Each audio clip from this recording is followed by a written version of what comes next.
Welcome, everyone, to the Islanders Never Say Die podcast. I'm your host, TJ, and with me here, as always, is our NHL analyst and expert, the grumpy old man. They say there's no shame to his game because he's always the same. That's me. And with us here, special guest, friend of the show, friend here, Daniel Friedman is joining us again here. How are you, Daniel? Good. How you guys doing? Could be better talking about the Islanders, that's for certain. Could be a little bit better, but I'm doing great. Thank you. You're doing great, Grumpy. Why are you so chipper today? I'm a happy person. What can I tell you? Did you have a good Valentine's Day? Is that what it is, Grump? Not really. Oh man, I forgot it was Valentine's Day today. Did you really? I did. Hold on. I thought you were being facetious when we were talking about that yesterday, and you were pretending not to remember. I did not remember. I don't lie. I tell you exactly what's going on with me. You forgot today was Valentine's Day. That's correct. I forgot today was Valentine's Day. How was the warden? Was the warden upset, I assume? I don't know. Probably. What do you mean you don't know? I didn't get her anything. That much I could tell you. You didn't get – hold on. You didn't get not even like a rose? Just my present, which is probably, how can you go any worse than that, honestly? Oh, good. But here's the worst thing. Son X, that useless dog, stops over today and gives the warden some chocolate-covered strawberries. Well, that's nice. I'm like, okay, so what are you trying to do? Show me up? You didn't get her anything, Grumpy, so you kind of showed yourself up, buddy. Well, no. I mean, she gave me a card. Here's a card. We could still do it all night long. Oh, God. And inside it says, one more episode. Happy Valentine's Day. As he flippantly throws the card.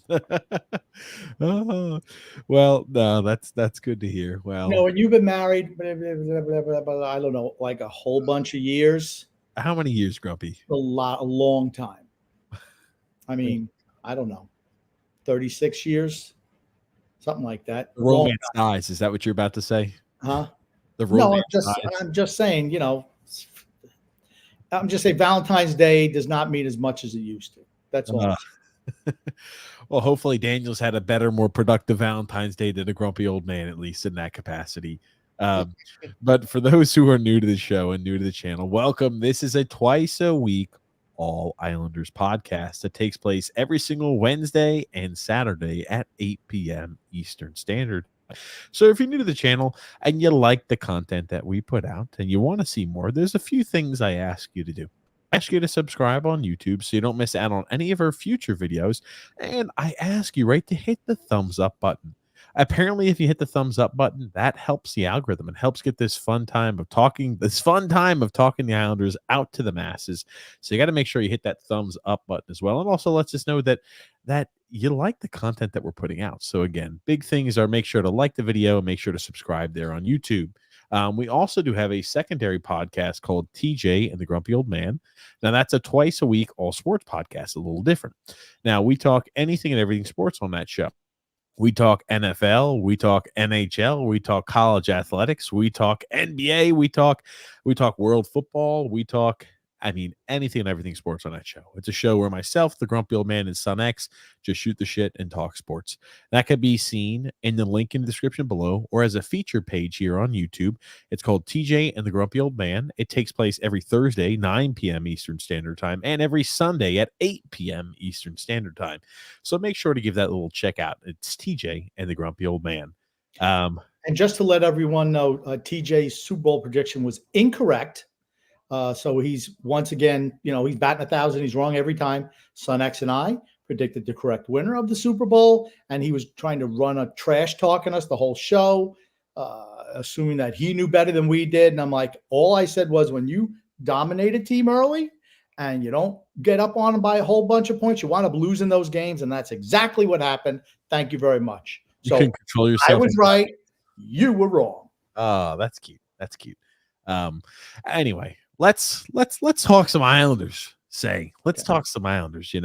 It's been a while since we've had Daniel on the show there. It's been almost now, quite a few months, 5 or 6 months. We had you on, I think, before the season began. Yeah.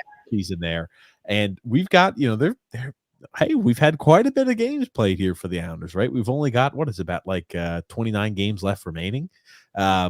And we got the trade deadline coming up, a lot of things coming up. Daniel, I want to get your initial thoughts here. And what are your thoughts so far on the season? And what are your thoughts that you've seen here from Patrick Waugh so far as new head coach? Well, first of all, gentlemen, here's to the 2023-24 New York Islanders. It's been a weird season, obviously. I think the Patrick Waugh shakeup, obviously, was something that was needed. I think it came too late to really make a big difference, but I think you're starting to see little things. Before the season started, kind of looked at this team, and we talked about it on this show, and we said, kind of said, this is probably a playoff team, nothing more. And you look at it now, and they're 3 points out of a wild card spot. And if they get into the playoffs somehow, they're probably still a playoff team, nothing more.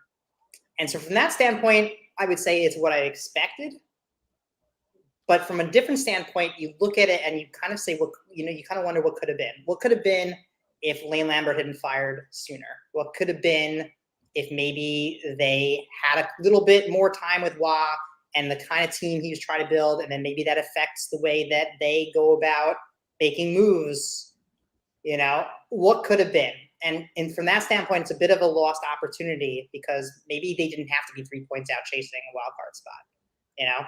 With this roster, do I still think there's holes? I still think there's holes, but it's frustrating in the sense that it was avoidable. Much like I think last year too, right? They got Bo Horvat, but they got him late, and so they had to really, just really somehow back into the playoffs, and it wasn't pretty. What could have been, and obviously it's not so simple logistically, but they could have, they needed to make that move sooner. And I think it always just seems like they're just a step too slow, a step behind. And I guess a step too slow is a fair, is a fair metaphor to bring up right now, because some of the guys on this team are a step too slow. So you're seeing it, but I look at it as a bit of a missed opportunity, but also not so much different from where I expected, if that answers it. Now, let me ask you this. You mentioned that you think that what could have been if we were in a spot where Patrick Waugh was coached longer.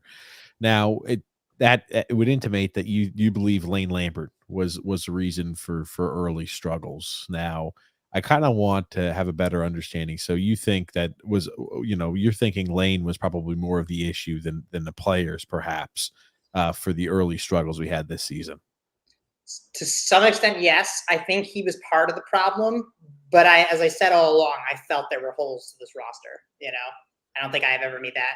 I don't think I've ever been quiet about that. But there were fundamentals that were missing in their game that, and we're still seeing some of it. And, it's going to take time, because I think when you play that long without just throwing the fundamentals out the window, some of these players are going to catch on quicker than others. Some of them are they bought into the country club, and maybe they pick it up, maybe they don't. But, a lot of that is still kind of crept into their game, and it's a problem. But fundamentally something needed to change, and you could tell the players were not interested in what this coach had to say anymore. And really, towards the end, you could tell they quit. They had quit on him. And I think Matt Barzal's comments after Waugh got hired, pretty much without saying it, said it. They didn't respect Lane Lambert. They didn't give a damn about Lane Lambert anymore. He could have screamed. He could have done whatever he wanted. They were not interested in listening to him. And that is a problem. No matter what roster you have, that is a problem. So no matter what, they had to get rid of the coach. They needed a new coach. Now, bringing in Patrick Waugh, does that solve everything? No, I don't think it was ever going to. But you're starting to see little improvements, and you're starting to see what could be with a better roster. They could be in a better position than they would have been with a better roster and Lane Lambert. Grubby, what are your thoughts on that? I don't think it matters who the coach is until you move the general manager out and take away his power to make incredibly stupid maneuvers like he did in the offseason. I don't think anything changes. I think, once again, this team What can we possibly do to make this team better? We have nothing in the farm system. They should be a moratorium on trading draft picks. I just don't know what we can do with the limited amount of salary cap space we have going into next year. You're going to have to move some guys off. Who's movable? I think those are all issues to try to fill the roster, the issues on the roster. And I think that Lamoriello, unfortunately, has hamstrung us in that regard. And so I think it's going to be a slog for a while. I just don't see the team being able to make significant improvements over the next year or so, just because of the salary cap situation that they're in. Well, I want to go back to what Daniel was mentioning and talking about there regarding the new coach. I don't put, and I thought this is where Grumpy was going to take this, I don't put the issues the team had earlier on Lane Lambert. And I think he'd mentioned it as well. The team had tuned him out. I think it was visible for all to see. I think absolutely they tuned him out. I thought at the end of Trotz, they kind of had tuned him out a bit too. Maybe not to the same extent of Lane, but I think they kind of tuned him out.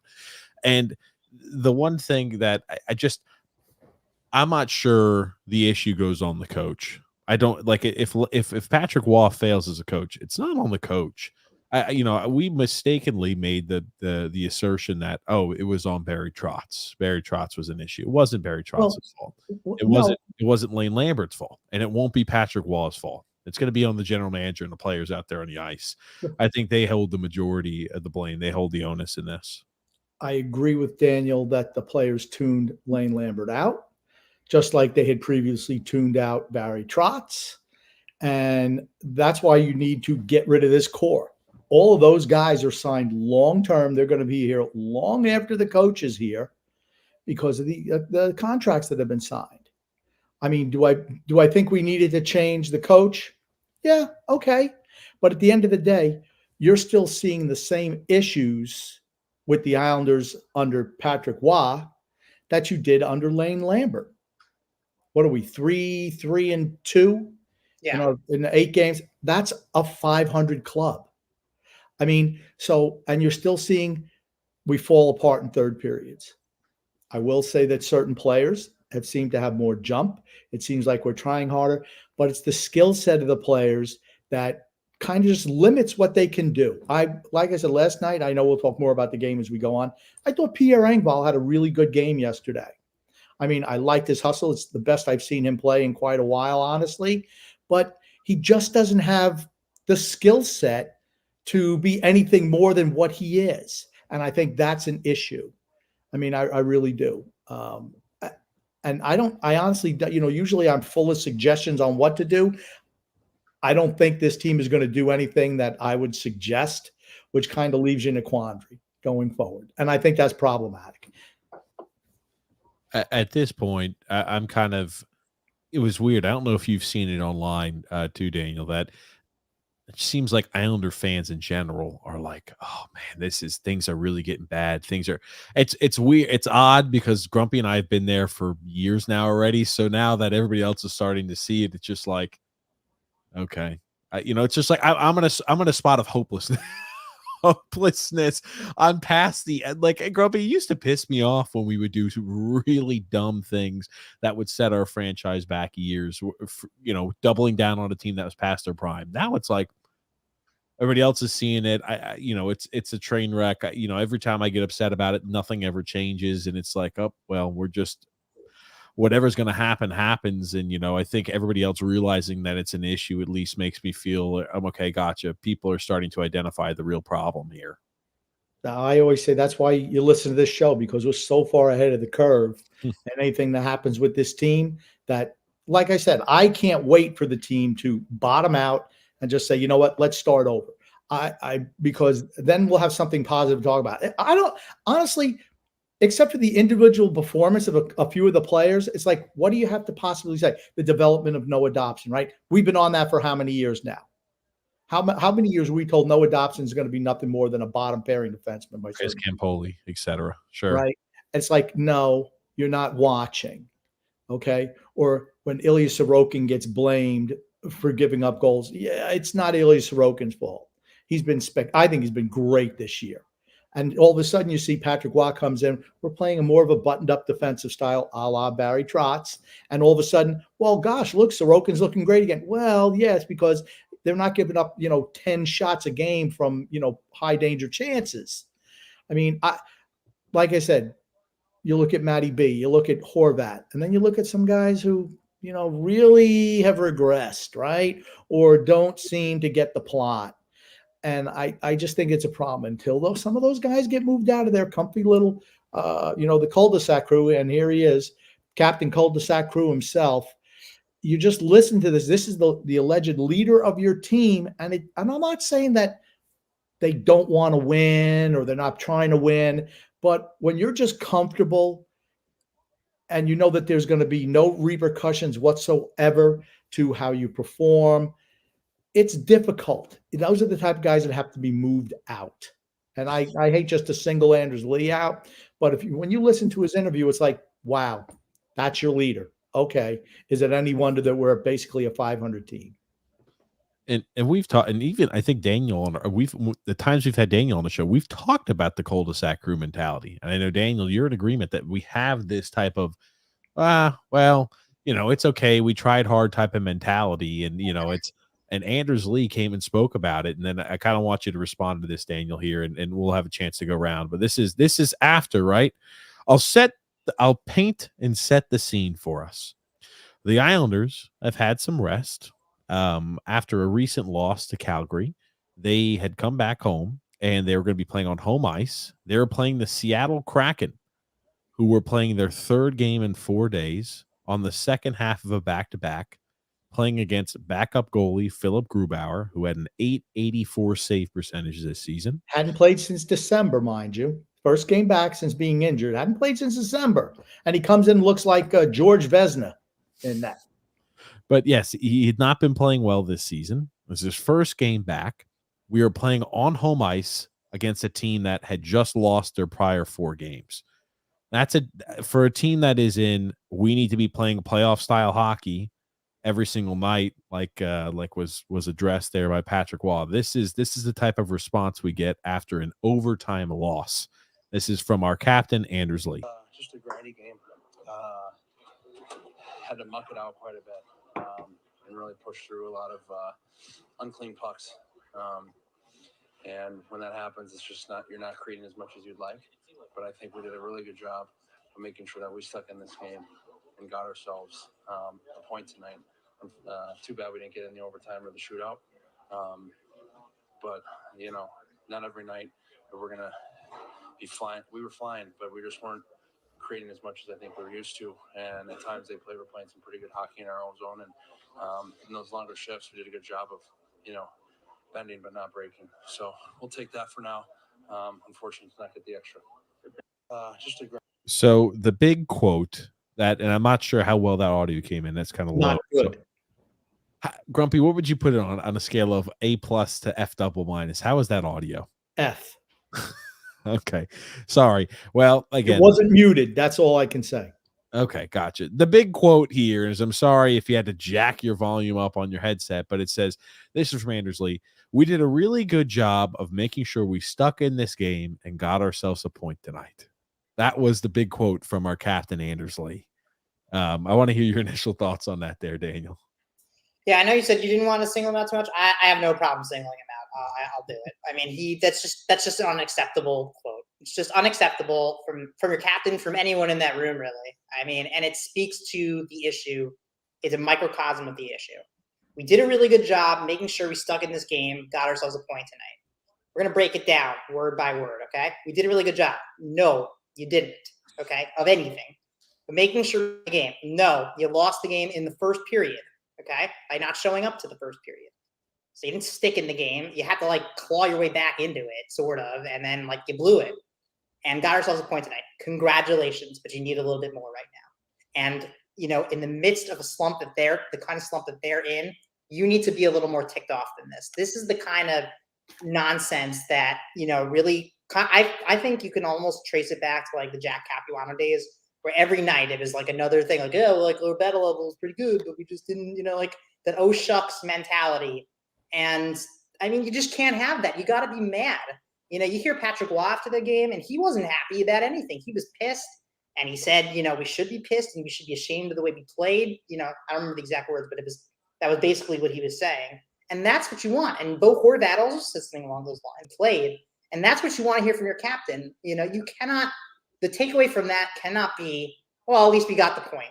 I'm sorry. That's just not acceptable. And, people are kind of saying Anders Lee lately shouldn't be the captain anymore. And I'm on that train. I don't know why he's the captain anymore. I don't think he represents the future of this team.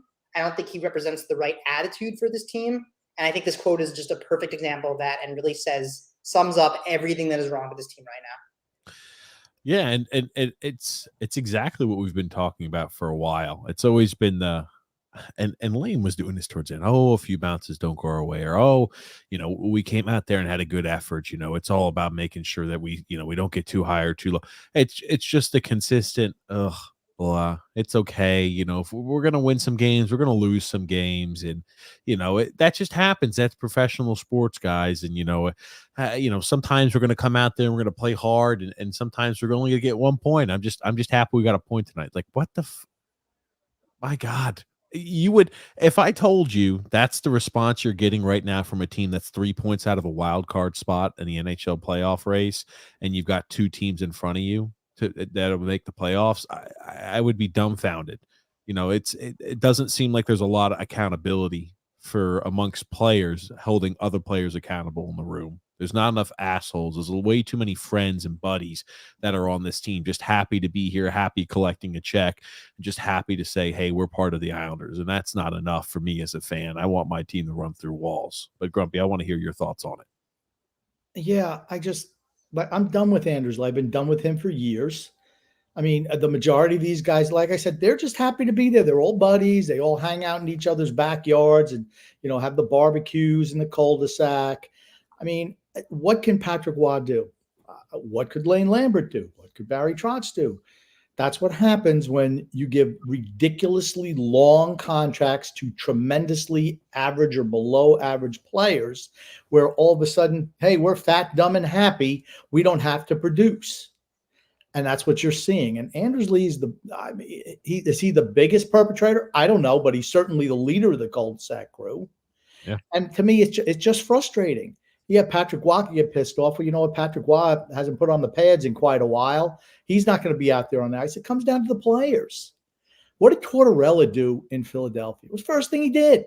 All right, last season they were crappy, but you know what he did? He wound up culling all the guys who were not Tortorella guys, or maybe just guys who want to win. He got them off of that roster. Is Philadelphia a good team? No, I don't think they are. But you know what? They're playing for him. And I think eventually Patrick Waugh maybe can get to turn it around. But it's not like, I'm going to bring the Flyers up. And everyone knows I hate the Flyers. I despise the Flyers. But you know what? I like what they're doing. They're playing a lot of young guys, right? Well, we don't have any young guys to play because we've gutted our farm system by not having any draft picks to try to do quick fixes that were never going to work. I mean, like I said, it's just frustrating. And you hear that and it's like, yeah, okay. And Daniel's 100% right. I thought Jack Capuano all the way when I heard him say that. That's absolutely that's a Capuanoism right there. Just coming out and saying, oh, well, we did this good. We did that good. Again, out of the 8 games, what have we played? 3 or 4 teams now that are on the second half of back-to-backs and 3 out of 4. Half of the games. And we can't beat those teams. Yeah, think about that. Under Patrick Waugh, we've talked about this, a brand new coach, you are going to be it's like you start a new job. You're going to be putting your best foot forward if you start a new job and you have a new boss. Everybody should be doing that. And if you don't, you're crazy. So most of these professional athletes would be doing that. We've had 3 of the 8 opponents that we've faced that, where Patrick Waugh has been the coach. They have played 3 games in 4 days. And now they're on the second half of a back-to-back. And we have a 3-3-2 record. Those are games that should be freaking prime for the taking. You should not be dropping games to teams that are exhausted after playing 3 games in 4 fucking nights. And we just average. Average is the best we can put out there. That's what the team is. We're just an average to below average team that's going to scuffle around, maybe sneak into the 8th playoff spot. I'm on the record saying we're not making playoffs. and here's the biggest issue, right? You have teams, okay, we could say Philadelphia is overperforming, right? Sure. Okay, at some point in time, you're going to say, well, gosh, I mean, they have a 7-point lead on us right now. Yep. When do we say they're not overperforming? Well, Right? or when does it come the conversation like this team can legitimately have a chance to make the postseason? When do the Flyers join that mix? I think it's got to be soon. They've got 60 points already on the season. They have 28 games to go. They got 64 points. I mean, then Toronto's going to make playoffs, right? Tampa Bay is going to make playoffs. Florida, the Bruins, Rangers, Carolina, they're all making the playoffs. And all of a sudden, the Devils have turned it around. Last 3 games, they've only given up 3 regulation goals. Now they're ahead of us with a game in hand. It's like, Pittsburgh, I know Pittsburgh has 4 games in hand. I know they're playing tonight, but they're only 4 points behind. I'm sorry. They're 4 points behind with 4 games in hand. I'd always rather be a team who has the points in the bank, but still it's like at some point in time, these teams are going to be making up games. And, if they were able to pass us, it's not just the amount of points, it's the amount of teams ahead of us. When are we going to say that Detroit might actually be a true contender for a playoff spot? I mean, it seems like maybe they were scuffling a little bit. Now they've seemed to right the ship. Every team's going to go through highs and lows during the season. That happened with Detroit recently. I just think it's problematic. I don't know what we can do. What I don't want to see happen is some desperation move at the deadline, trying to acquire some ham and egger who's in his 30s to try to push his team over the hump to get into the playoffs to lose in the first round. That's what I don't want to see happen. Eventually, you're just going to have to say it's time to move on.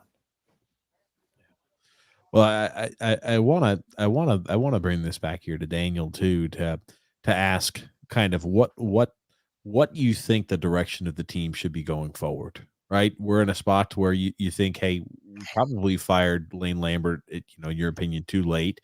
But there are certain positives that I like from Patrick Waugh, and I think that one of these I'm sure you'll touch on is, hey, I think the biggest thing he could do is break up the country club mentality that has infested this team. That's always been the only thing I want from Patrick Waugh.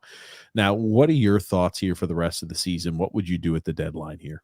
Yeah, and I think it's interesting just to touch on before we get into like specific moves. The point that you made, the biggest thing that I've seen with Patrick Waugh's arrival so far is that this has gone from that country club mentality where you kind of like got a bit of that from everyone in the locker room, no matter who you talk to after the game. Now there's a divide. Okay, now there is a group of players like Anders Lee, okay, that still have this mentality, that like all shucks mentality. And then you've got guys like Barzal and Horvat that aren't taking any of that crap and aren't really interested in it anymore. And they represent the future of this team, that the part of the team that actually wants to win. And that divide is now clear. And the guys who are not into it have doubled down on their position, right? Anders Lee last night doubled down on his position. And Anders Lee is not part of the future of this team. He's going to go at some point. They'll find a way. They'll either retain salary or they'll figure something out, because he's just not part of the future of this team. There's no reality where they end up being a successful team and he's there.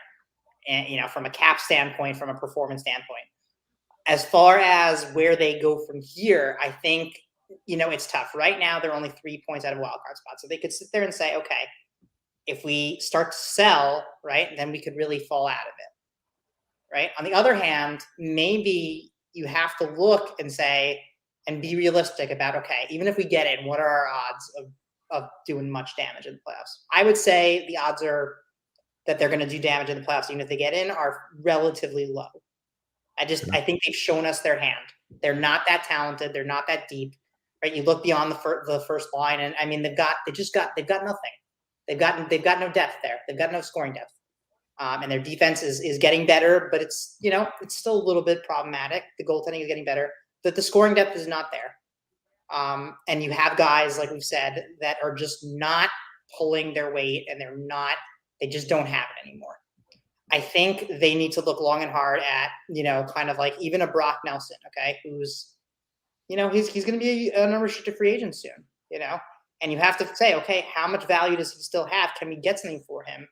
Could we, even in the context of a retool, not a rebuild, could we turn him and flip him into something else that could help us? I think that is the fair conversation to be having if you're Lou Lamoriello and the Islanders right now. I think that they need to take a long look at their options with Andrews Lee also. I think they need to find a way. Teams have figured out this type of thing before. We saw it with Blake Wheeler. We've seen it with other players. We saw the Islanders do it with other players before. We saw that, there has to be a way to resolve that situation, because that is a huge cap bottleneck that whether they're making a move now or in the offseason, they've got to fix that, right? That problem's not going away. So I think that they need to balance that need, because to me, that's the more important thing than like sneaking into the playoffs and losing in the first round. I think that they need to not tank and not sell everything, but I think they do need to take a little bit of look and start to make some moves that could set themselves up for maybe a bigger offseason where they start to retool, because you have to initiate that process. They're going to have to retool. I don't think they need to rebuild, but they're going to have to retool. And to do that, you need to move some pieces, and they need to start thinking about that now. Let me ask you about this, because I think the retool is impossible at this point. And the reason being is this. Let's say you move away a guy like Brock Nelson. Who fills the role as the number 2 center? Is it going to be a Jean? And this is for the future, right? Let's say we're retooling for a year or two. Let's say we sell pieces, guys who are on expiring deals, right? Like Kyle Palmieri, he'll be a guy on an expiring deal. Brock Nelson, next year he'll be on an expiring deal, right? If you're going to always, as I've made clear, you're always going to get more if you were to sell him now and say, I'm going to offer him on discount. I'm going to retain 50% of his cap hit for this year and next year, with a thought process we're going to receive even more draft capital you can do things with. But I don't think our general manager is creative. I don't think he's a guy who's saying, if I get draft capital, great, I'm going to maneuver this around and I'm going to get a real solid stud to be the second line center and a second line right wing. Who would fill those voids if we're trading and doing a retool? Because I'm not saying guys like Dufour or Maggio down there are going to fill the role. So who would fill the spot for us? Nobody on the current roster or in the system. That solution is going to have to come from the outside. And unfortunately, they're going to have to either get creative or they're going to have to find another general manager that can get creative, because I agree, Lou Lamoriello has not been creative enough. I think it's been a problem. So it's either going to have to be via free agency or trade is what you're thinking there. Yeah, no, it's not coming from, it's not going to come from anything internal. They don't have the pieces. And that's the problem. That's why retool is like almost impossible. Especially with our track record, where I think we can get free agents, but just historically, the best free agent we've ever signed here is Andrew Ladd. Go ahead, Grum. I'm sorry to interrupt you. They're going to have to take flyers on some free agents who, maybe fell out of. And I'll just throw an example. I'm not talking about this player, but like an Alex Galchenyuk, maybe or Sean Monahan, maybe somebody whose value has been down, so you can get them, on a cheaper deal, have them bring in, maybe try to reignite. I mean, that's all they can possibly do. I think if you move Brock Nelson, you can absolutely get a first, a second, and maybe a good young prospect. That's how you expedite the process. The problem is, all these players seem to have no trade clauses in some way, shape, or form. The guys who have any value whatsoever. I mean, to me, it's just, is Lamoriello willing to do it? Or, as I have suggested numerous times, Patrick Waugh. Maybe he takes over. Maybe he's not afraid to do it. Yeah, I mean, at 82 years old, how many years are you going to keep Lamoriello anyway? He hasn't won a cup in 20 years. It's like, okay, where are you going with him? At some point, you got to cut the apron strings. He served his purpose, made the team relevant again. Now it's time to move on. It's not like he's the Pope. Doesn't have to be there till he dies. We don't have to send the smoke up the chimney when we bring in a new GM. Just, you got somebody in who I believe, honestly, that's why he took the job, is to be a GM eventually. Could be. I mean, that's what I think. And I don't think, they give Lou credit for hiring Patrick Waugh. Nah, I don't think it was him at all. You think he wants to hire his own replacement? Absolutely not. And like I said, there's guys who have value on this team. You mentioned, what do you do for if you move Nelson? I don't think Nelson's been good this year. I don't. He's got hot a couple times. He scored some goals, but you know what? He's not been good defensively, and I think his play has dropped. You could put JG Pajot on the second line if you had to. What's the difference? Doesn't matter. Not going anywhere with this team. I mean more in a retool scenario, right? If you're retooling, you ideally want to be competitive to win a Stanley Cup maybe in 2 or 3 years. You press on pause quickly. My thing is, I just don't – we have nobody internally that we can say, this is a guy who shows promise that could replace a guy if we trade him here. This is a guy who shows promise that I feel comfortable could be a consistent NHLer or make an impact. Because we've been trading away first-round pick after first-round pick, we don't have those internally. That's why it's like the only thing that could possibly retool would be like, hey, we have to find players via trade and, you know, We have nothing, once- but we have nothing of value to trade. if we were trading away guys like Brock Nelson, you would get first round selections. You would then have draft capital to trade away. And that's the only, I mean, would be the only way we can do this. We haven't been successful via free agency. So maybe we would trade away pieces then to essentially scrap those pieces we get back in return for pieces now. Kind of the not exactly, but a similar way how Vancouver, right? We went ahead and traded our first round pick away to Vancouver. They went ahead and flipped that to Detroit there for Philip Hornick, and like that would be the way that we would have to try to get something done. But they were a young developing team, not an old on the backside team. I'm not saying that's I'm not saying we're that, but I'm just saying something like that. Okay, I'm just saying the last time for this team to actually maybe do a retool was last off season, last trade deadline. I don't care. You should have moved Varlamov, Parise, and who was the other UFA? It was Mayfield. And Mayfield. Those are the guys you should have moved. You could have got draft picks. They wanted to come back. They could have come back. But that was your last chance to retool. This year, who do you have? Martin and Clutterbuck as UFAs? I mean, what value do they have at this point in time? Nothing. Even next year, we don't have a whole lot of guys who are going to be UFAs after next year. It's just a frustrating situation to be in. I'm glad they brought in Patrick Waugh just for a fresh set of eyes. I mean, the organization desperately needed that. And, hopefully something comes to fruition. They got to move out the old guy, move Waugh up. I don't care if he hires his next door neighbor as a head coach. I don't care. I just think that this team needs a new direction. It's frustrating. It's frustrating. And for Islander fans, it should be frustrating. Now people are, like you mentioned, TJ, are starting to see this. You could see it coming a mile away. All you do is look. But so many fans were just so happy because, well, look at us. We made the playoffs. We've been a crappy team for 30 years. We made the playoffs. Woohoo! It's about making the playoffs. Well, Eastern Conference Final. They still think they should have won the Stanley Cup. We would have beat Montreal. You couldn't even beat Tampa. I mean, I don't care what you think. The reality of the situation is the team was never good enough. And it's just grown old now, same guys. I don't disagree. Now, a retool would be cool. I don't think it would be successful. And it's just like, okay, we're just wasting more time. That's the only thing I worry about. But the biggest thing I think could happen is destroying the country club mentality. That I believe is the first step. And maybe things could be different if we destroy that country club mentality. Well, yeah. I think the big thing and the reason why I would say retool is feasible, okay? You rebuild when you don't have a core, okay? Forget about all the other crap on this roster because there's a lot of crap, okay? Let's just put it that way. But you've got Barzal, who, and I know someone in the comments wanted me to acknowledge that Matthew Barzal has had a great year, and I will happily acknowledge it. I've been acknowledging it since day one of the season. He's been fantastic. He's been everything I wanted him to be. Hope that satisfies you. But you've got Matt Barzal, you've got Dobson, you've got Horvat, you've got Ilya Sorokin. That is a core you can build around, okay?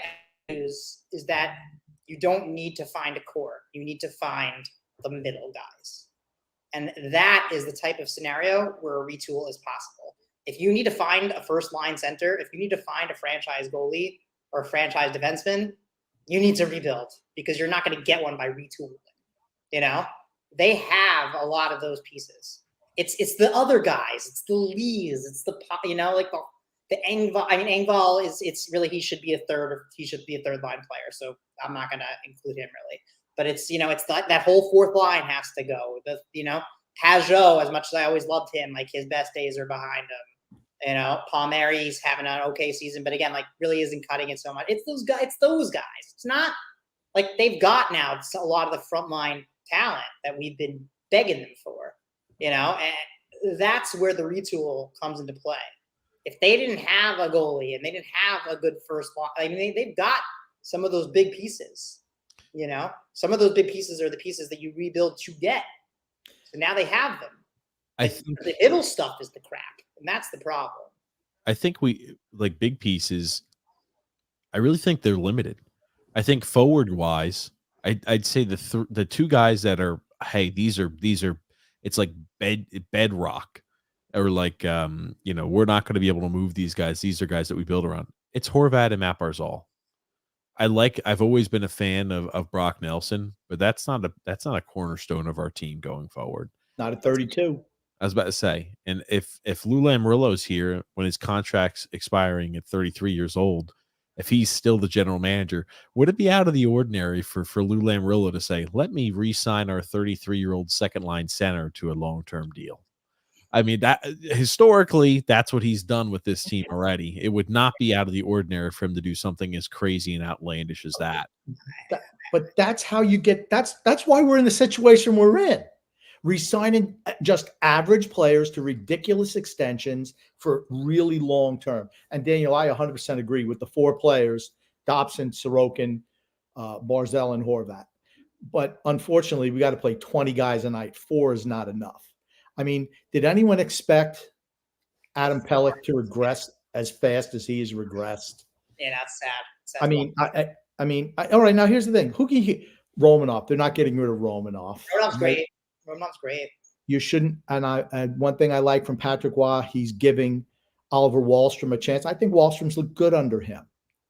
I think Simon Holmstrom has regressed under him. The fourth line is a waste. I mean, Casey Zizekas, again, a 6-year extension for a fourth line center. But he just keeps on making these same mistakes. That's why you can't let the old man, you can't let him have a pen or a mimeograph machine to send contracts to agents, because it's just getting the team in trouble. I just don't know what we have where we can fill it in. Like you mentioned Vancouver earlier. Well, yeah, they have a whole bunch of young guys coming up and they're developing. They brought in Rick Tocchet. You missed the point on that. Okay, well, the point I was making with Vancouver is they traded away a piece of theirs, then to get a draft piece, then to acquire another piece to still try to compete now. I wasn't saying we're Vancouver. I was saying that type of mentality is the only way a rebuild could happen. I'm sorry. I just want to be clear on that. Or retool, you mean? I mean, retool. That's correct. Thank you. Okay. Yeah. I just think that when you have a young core like Vancouver has, it's a lot easier to make moves like that, as opposed to an older team where everyone's got a no trade clause. I look at Vancouver, I see a very similar kind of thing where they looked at themselves and they said, okay, like we've got these few guys. We've got Pedersen, we've got Besser, we've got Hughes, and we've got Demko. And like, okay, granted, at least Pedersen is better than Matt Barzal. But, Demko and Sorokin are certainly, if not on equal terms, I would say Sorokin is better. And Noah Dobson has been as good as any defenseman this year. So, I could see the Islanders looking at themselves in a bit of a similar light and saying, like, hey, we have pieces to build off of. Let's fix the rest of the team. Like, yeah, you said, like, okay, we only have 4 guys. Those are the pieces that are the hardest to get, right? It's easier to say to yourselves, okay, we need to replace our second line center than to say to ourselves, we need a first line center who's really like that. Those are even harder to get, right? They have that at least, a second line center, you can figure that out. A first line center, much tougher to get. And now Barzal is the winger for the first line center. That solves that problem. And you've got Noah Dobson, who's the anchor on defense, and you've got Sorokin, who's a franchise goalie. Those are the pieces that are really hard to get. The middle guys, you can figure that out. The item I'm concerned with is we have so many guys like Pelech and Pulak. We talk about the drop off of their play. We have so many of these pieces that are on bad contracts where it's like, oh, gotcha. Pierre Engvall, well, he's sucking up a roster spot and $3 million a year. Oh, well, it's only $3 million a year.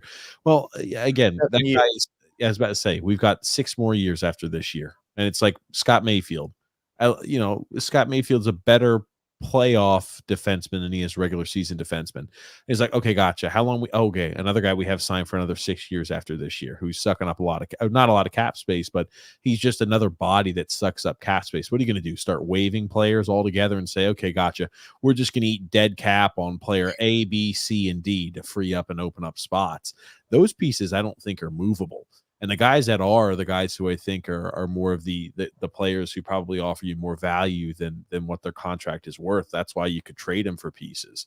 But it's just, it's gonna be tough to do that. You mentioned Vancouver. They have JT Miller, probably better than anybody else on our team, who we didn't mention, or even Brock Besser. I mean, they had a lot more pieces, and they're young. They're young. There's a future with all those guys. They only moved Horvat because he wanted too much money. Horvat wanted to stay there. He did not want to come. He did not want to leave. He just wanted more money. He went to the right team, that's for certain. For what it's worth, Horvat has lived up to the billing. I mean, he's absolutely. Yes, absolutely has. playing great. He hasn't, you know. I love TJ's not a big Bo Horvat fan. I absolutely am. Of course, though, the term and the money is more than he's really worth. Let's be honest. For the right now, he is performing. What player in the NHL or in any sport for that matter is making exactly what they're worth? I feel like. Well, yeah, they're all overpaid. It's the name of the game. But is Bo Horvat a top 20 player in the NHL? I don't think so. No.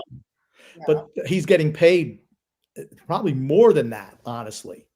Here's the thing, and I like Bo Horvat. I love the intangibles he brings. For me, Lamoriello just threw it out there. Well, we got to re-sign him. Let's give him 8 years, 8.5. He couldn't wait. That was the only way to get him. So that was the only way to make the trade work, really, I think. They had to re-sign him, otherwise the trade's not worth it. Right. Well, that's how do you get a guy to make sure he stays? You overpay. And he did overpay. He even admitted it. Too much money, too much term. He'll be dead by the time that contract's up. The old man won't see him be around to the end of that deal. I mean, that could be a possibility. I mean, how many 89 years old, 90 years old? I mean, that could be possible. Who knows? I mean, when you're giving out contracts longer than your life expectancy, you probably need to be moved on from general manager. I think that's fair to say. I will always say this. It's tough to think that a guy who is 82 years old, let's say if we ever were at a spot where it's like a normal or a general manager who cares about the team's current and future would say, yeah, maybe it'd be better to take a little bit more of a hard reset and say we're building around guys like Bo Horvat, Matt Barzal, Sorokin, and we're going to have to rebuild from scratch. If you're 82 years old, I'm just, for his own personal interest, I'm not sure he's saying, yeah, I'm going to do that. That makes sense. He's going to say, gotcha. How can I make sure I try to win one more cup? He's not with this team to rebuild at the age of 82 years old. So it's just that's my point. That's why I don't think he could be the proper fit as a general manager. I'll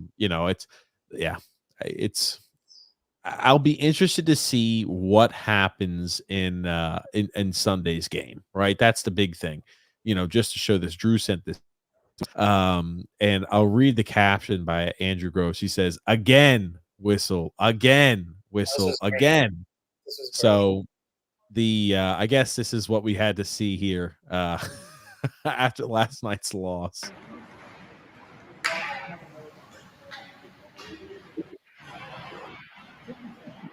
Yeah, they're hustling. They're half-assing it. All right, at least this group looks like they're skating hard. First group, nope. We don't know how many laps before this video was taken. Was that? I'm sorry. So we don't know how many these they'd had to do before he started rolling the film. Yeah, maybe they're they've already done several of these and they're gassed.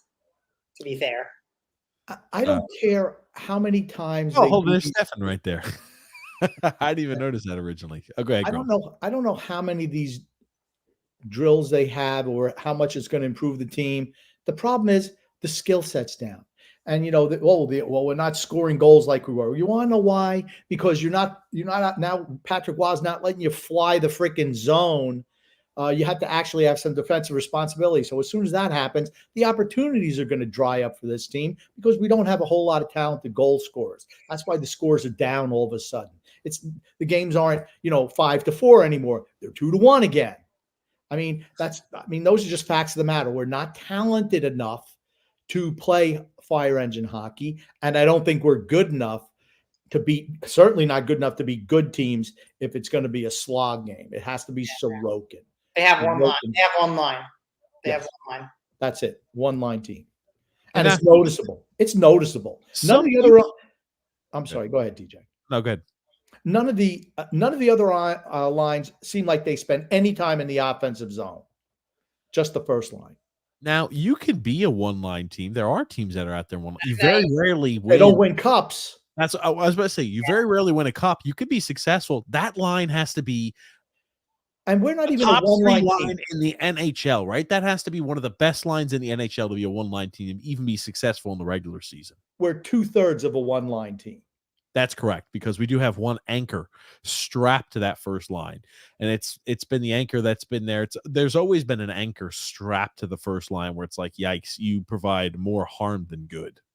And it's what we're seeing out of Andersley. I did not know that people have been posting online how poorly or how streaky his play has been, and I thought it was quite comical that he's struggled as much. He went through like this little bit of a mid-season, mid-season reform where he started to play well, and he went right back to playing like, invisible Andersley per the usual as of recent.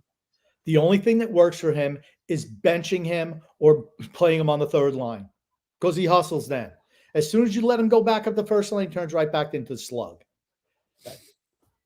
A guy like that, you can't have a guy like that as your captain. It's a bad look. And believe me, there are guys who follow him. And I 100% agree with what Daniel said. You have two factions right now. And I'm not saying that they're fighting against one another, but it's like you have the cul-de-sac crew and you got guys who are professionals. And, I just think there's too many of the cul-de-sac crew. I think that's a problem. How do you break them? The only way you break them is by sitting them on the bench. If they get a hangnail, you put them on long-term injury. They don't play. That's the only way to do it. They have the contracts and the no movement clauses, no trade clauses are hamstringing this team. Hamstring for every team. That's the problem. But at least with the no trade clauses, I feel like you can't put that out there because that's just, unfortunately, I have a feeling it's going to be a big sticking point in the next CBA talks. But the no trade clauses are getting out of hand, right? Every team is, and you see every team is dealing with it. Every team is struggling with it. But when you're giving no trade clauses to guys who are bottom six players or bottom pair defensemen, you can't do that. Yeah, I guess unless you think that other teams are going to give him also, which is entirely possible, right? When Scott Mayfield hit free agency. Bye. See you later. I agree, by the way. They shouldn't have re-signed Scott Mayfield. I was on that train from day one. But it's okay to let guys walk. They should have, and they should have let Scott Mayfield walk. They should have traded him at the deadline. They should have traded Parise at the deadline. They should have moved Varlamov at the deadline. I will say, if they don't trade Brock Nelson, I think it's a crime, to be honest. I think it's a criminal offense. We're seeing a lot more of that too, where if it's Lou doesn't trade away Brock Nelson, and this is just what I'm seeing online. It's a grave mistake. If we don't go ahead and if we add at this year's deadline, it's a grave mistake. You still have fans out there saying, let's add Vetrano. Let's add player A, B, or C. This would really help us out. I guess we've been in the pool so long for you have to be selling assets when they come up on expiring deals. Now, Brock Nelson has at least 1 year left on his contract, but still, we're not winning a cup with this team. I don't care who you add at the deadline. It's not happening. We're not going to magically, the light switch turns on and, hey, we're the best team out there in the NHL. Just not going to happen. This is a team. Now, I know I bagged on the fourth line earlier, but I thought they played well last night. Honestly, I think it's the best they played in a while. But when you got a guy who's 35, 32, 31, you know what? Those games are few and far between. You know what I have to say to that? A broken clock is right twice a day. There you go. That fourth line their days are behind them. Their best days are behind them, and I think the team needs to realize that it's a huge problem. I think the best way for me to say, I'm sorry, Daniel, to cut you off. No, the best thing for me to say is it shouldn't be noticeable when guys play well. It should be noticeable when they don't play well. When it's the other one, it's like, wow, look at how good they played because it's so few and far between. That's problematic. Yeah, and it's the same thing, by the way, with the good players too. I feel like my first reaction, even like in the first couple of games in a while, I was like, look how much jump they have. And I had to notice that because they hadn't had any jump all season. And that was striking, that you noticed the jump. Like they shouldn't have to discover the jump. They should have had the jump the whole way. And it's, or selective. They've showed the jump at selective times. There's been certain times during the season, like after the San Jose loss, where all of a sudden, man, they had jump for a few games after that, and then they settle back into the malaise that they've always been. That's why I'm not blaming the coach. It's on players. At some point, this is the third coach in 3 years for the same group of guys. Okay. I mean, but we saw with Barry Trotz, for example, like Barry Trotz got more out of these guys than Lane Lambert was able to. Sure. He does play a Barry role. Trotz is a better coach. He does play a role, I think. Yeah, I think they do too. Barry Trotz is a better coach. I don't think there's any disputing that. But Lane Lambert was not a fresh voice in the room. He'd been there for 4 years.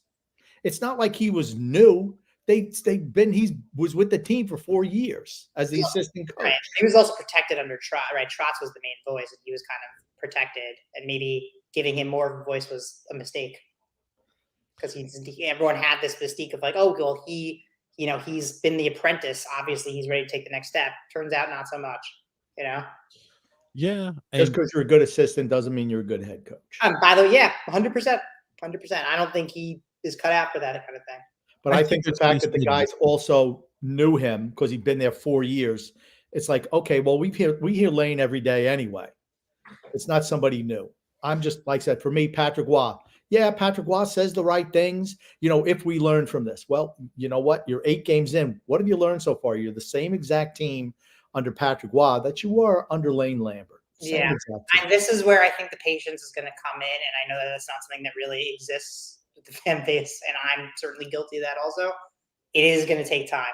It's going to take time to unwind all of those mistakes and all of that lack of fundamentals. It's going to take time to filter out the players that are not buying in, and that's going to take the offseason probably plus, right? It's going to take time to reverse the course. You start by laying the foundation. I think they're doing that.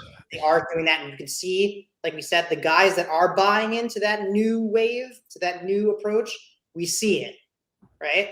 The rest is going to take time, unfortunately. The way I look at it is this: you don't fire a coach mid-season to say, let's take some time, right? If you're firing a coach mid-season, you're saying, I need to start seeing immediate results. That's why I'm firing, because results I'm having right now from our coach is not adequate. I need to get a guy who's going to give us immediate results. Otherwise, you just wait till the offseason. Say, hey, go ahead and start with somebody. Because trust me, Patrick Waugh's door was not being beaten down. After being out of the league for how many, was it 8 years, 6 years, however long it was, 6. Yeah, they weren't beating his door down. You could have waited till the end of the season if it was like, okay, gotcha. We need to do something a little different, but we'll kind of on a wait and see pattern. You could have waited. I always thought the perfect spot for Waugh, even though I don't know how it would have flew with fans, was Toronto instead of Sheldon Keefe. I'm going to push back on that a little, by the way, because I think, right, when you consider, okay, they're going to go into the offseason now. They could go into the offseason now and first have to hire a coach who's then going to go take a look at the roster and start to maybe, get a little bit of a grasp of what he's got to work with. Or you could go into this offseason now with a coach who's now has 30-plus games under his belt with this team and can now make some solid recommendations. Here's what I think we have. Here's what I think we're missing. Here's what I've seen. And now you have a little bit of an inside jump, an extra jump to make more informed decisions about how to build this team going forward. I think that is advantageous. I agree with Daniel when it comes to that, particularly since the new GM is going to be Patrick Waugh. What's the best way to learn about the guys you want to move off than be coach for him a day? Kick him up to the front office, bring in his buddy from the Quebec Major Juniors to coach. And the whole thing is they're going to be tough to move. These guys are tough to move. You're going to have to be creative. And then you're going to have to fill a roster with lesser players. Maybe the guys who buy in. Tortorella did it in 1 year. Don't tell me we're not more talented than Philadelphia Flyers. I just don't buy it. Or that the Philadelphia Flyers are more talented than us. No, Philadelphia Flyers are not more talented than we are. I think they're playing harder. They are playing harder. They bought into the Tortorella system. Who knows for how long? But you can do that with a younger team. Older teams. By the way, they just lost their franchise goalie probably to prison. So Well, we don't know. We're not going to say he's getting. fair, We're not. I'm just saying they lost. Whatever. The bottom line is they don't have their franchise goalie right now. So that's they're still figuring it out. They're still winning games too, which is like, man, they bought in. They look like every puck looks like a hand grenade. The way the Flyers handle it, honestly, I don't know how they're winning games. I really don't. They try hard. You kept saying multiple times, "Oh, they're no chance to make the postseason. They're no chance." And I've been asking the question all year long: when do they join the conversation as a serious contender to make the postseason? The end of April. They're already there. The end of April. The end of April. Oh God. The one thing I will say here is, when we're looking at, what results we've seen and the uphill climb that is ahead of us, right? Technically, the game this Sunday is a home game for the Islanders, and that's, it's going to be in the Stadium Series. Now that's going to inflate our attendance percentage. That's fine. That also being said, put it like this: we'll have 28 games remaining in the season after this week's game or after Sunday's game. Only 12 of those will be at home. We're a much better home team, as most teams are in the NHL. We're a much better home team than we are a road team. Just adding a little bit more to that. Okay, the uphill climb is real and it's realistic. So I'll be interested to see how it is. 16 of our last 28 games will be on the road. Maybe other teams will already have given up or already be cemented in a spot. So maybe we can collect a few. Maybe we can collect a few easy wins down the stretch. I don't know though. It's a tall order to ask. I think, as of right now, if you held a gun to my head, I'd say more likely than not, we're not making the postseason at this point. The only thing saving the Islanders right now is the fact that a lot of other teams who were perceived as true contenders have been scuffling all year. I mean, think about it. If Jersey and Carolina have been playing like they did last year, no shot we're making playoffs. Like 2 years ago, we had no shot of making the playoffs. Our closest we got was 16 points at the end of the year. We were 20 points out with 2 games to go. And it's like, Jersey seems like they've righted the ship. I still don't like their goaltender situation, but getting Hughes back is a big boost for them. And, getting Dougie Hamilton back will also be another boost if they can. And their defense seems like it's better. Pittsburgh. They got Tristan Jarry in that. I think that'll be their downfall. It always is. But you have Detroit. Can Detroit hang on? Again, they're going into uncharted territory here. It's been so long since they've been a good team. And the same thing with Philadelphia. The thing I did want to pull up that I thought was very interesting. At home, first off, a record, just to state this here, is 13-7-8 at home. On the road, our record is 9-11-5. So much better, as most teams are, a much better home team than we are a away team. Now, the thing that is truly our saving grace, when we score first, we have received a point in all but just 3 games when we score first, which I thought was just absolutely nuts.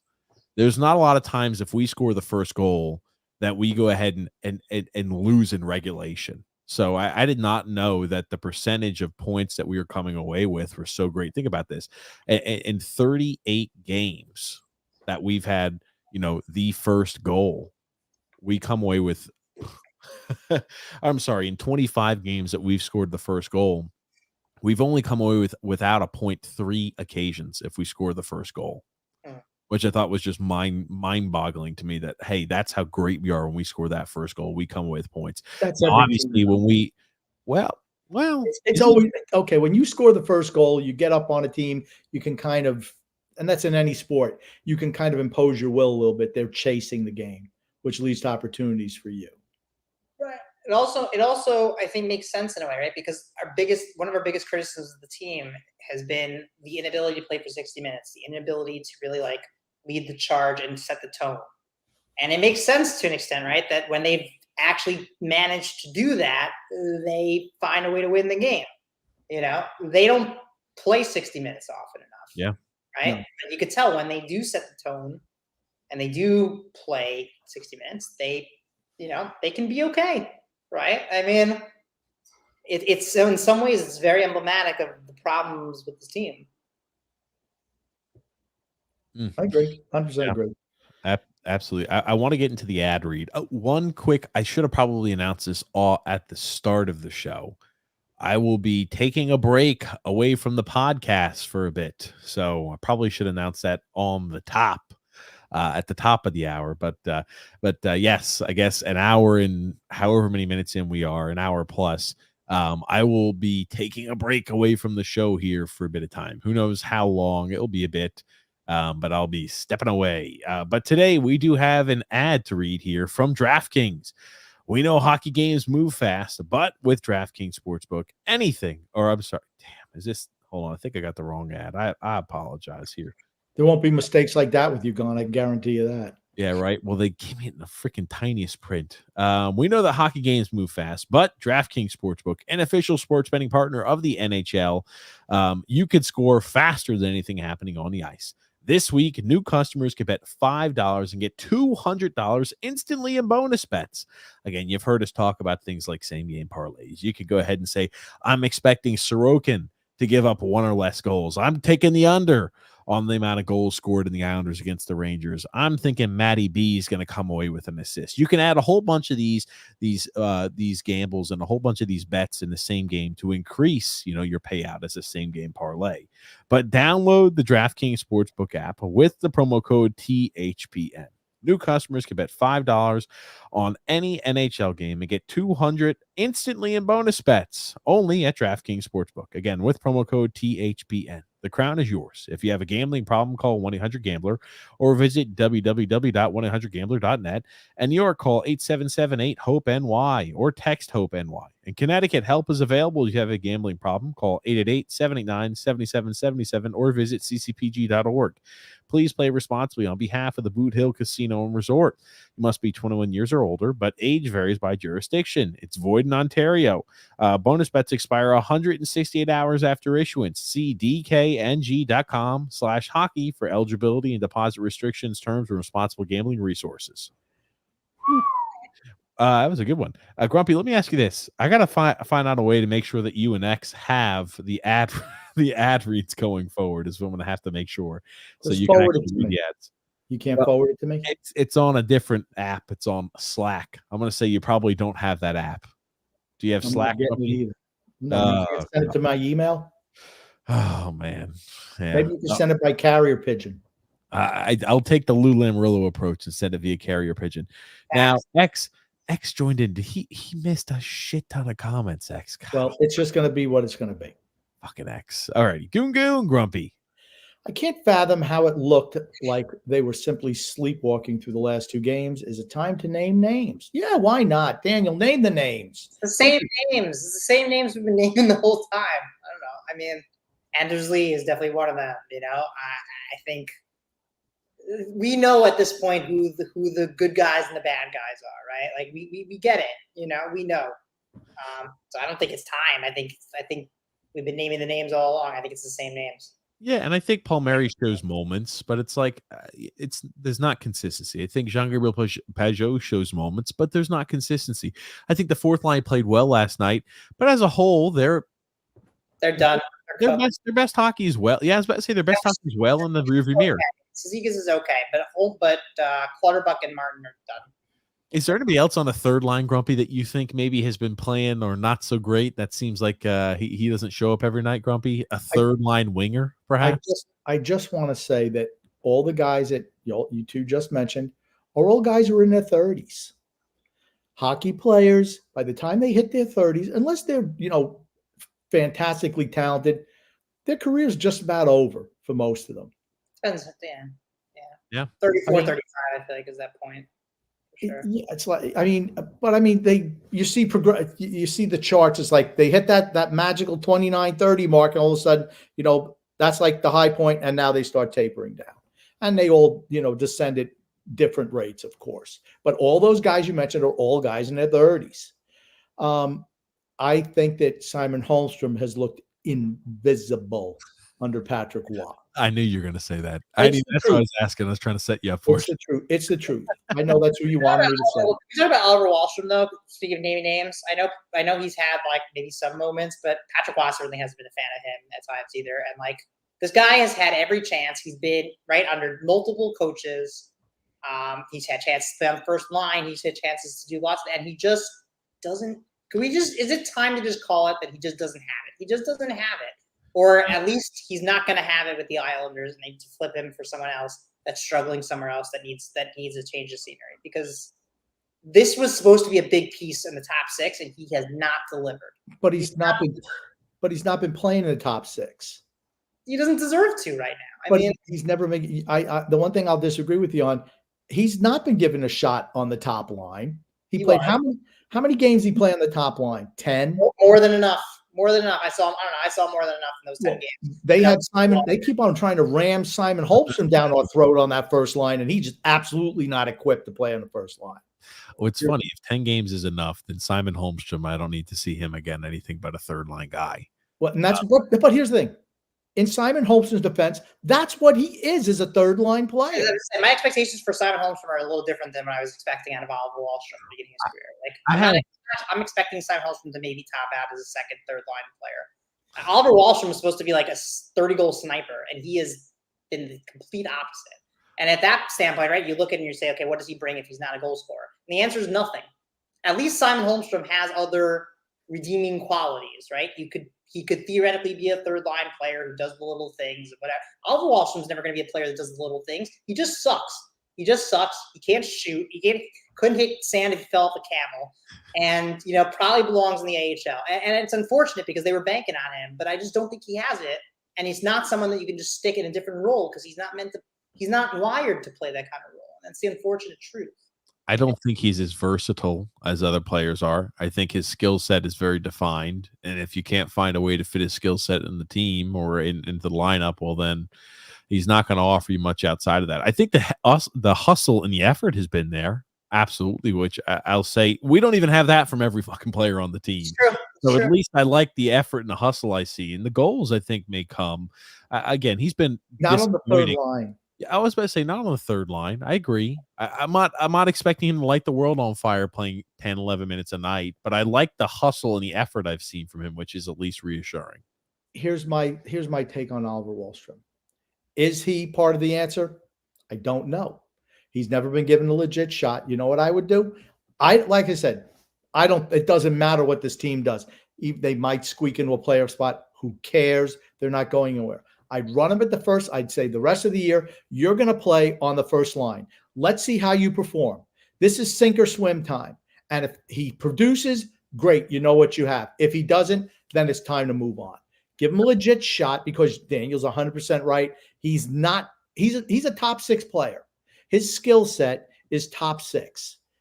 Just by the fact, and I disagree. I think he does have a good shot. No, he doesn't score though. Well, that's true. But you know what? He's not playing with Matty B. I want somebody on that who's not afraid to get to the open spot and receive a pass from him. Like I said, that's the only place he works on this team is with that on that first line. I don't think he works on the second line, the third line, or the fourth line. Yep. He's going to be a top 6 player. And if you play him there for 28 games, whatever it is, and he proves, you know what, he's not what we need, then and then it's time to move on. Give the guy a full 30 games at that position. See if he's part of the solution, because if he's not, he's part of the problem. Move on from him. Problem is, it's a lot of games to kind of like have the first line. Like I said, what are we trying to prove the remainder of this? I don't care because we're going nowhere with this year's team. That's how you find out. Play the young guys. See who can be part of the solution going forward. Yeah. I was about to say, I agree with that to an extent, saying, hey, what are we trying to prove at these last 29 games, last 28 games? Maybe we could squeak into the postseason. No, I'm not sure. Yeah. Is Anders Lee on the first line? I think he's more of a negative than he is a positive. I think he brings more minuses and cons than he does, productivity. At this point, easy flip. That's an easy flip. Those two guys. Patrick Waugh has noticed that too. He started off the game putting Pierre Engvall in the first line left wing spot. And so he's tried. He notices, right? Anders Lee. I think he said it so nicely and eloquently, like, hey, sometimes we're not able to showcase all of Anders Lee's abilities and talents. And he's like, yeah, sometimes we're not able to showcase him on the best line. Yeah. But see, that's what I mean. That's an easy flip. Yeah. So Anders Lee on the third line, put Wallstrom on the first line. Yep. Or here's the thing. Wallstrom. What's the difference? Lee doesn't score at all either. What's the difference? Yeah, and here's the thing. Personally, I think Wallstrom doesn't have it, so I would be Not. that they should flip him for somebody else that needs a change of scenery. But I mean, I can understand wanting to experiment one more time. I think it's going to be the same outcome, but it's here to try it. But and that's what I'm saying. This is it. And if it doesn't work out, give him extended run with the first line. And if it doesn't work out, there's always in the off season you can move him for somebody. And I don't think his value, if you fail on the first line, can drop any lower than what it is currently. I think it's gone. The only way you get something for him now is to flip him for, again, another struggling player that needs to change scenery with upside. Which I have no problem with. I have no problem with that, but you can do that during the summer. Or if he comes out and he plays halfway decent on the first line, being attached with Matt Barzal and Bo Horvat, that'd be the only thing that would potentially increase his value, because right now he has none.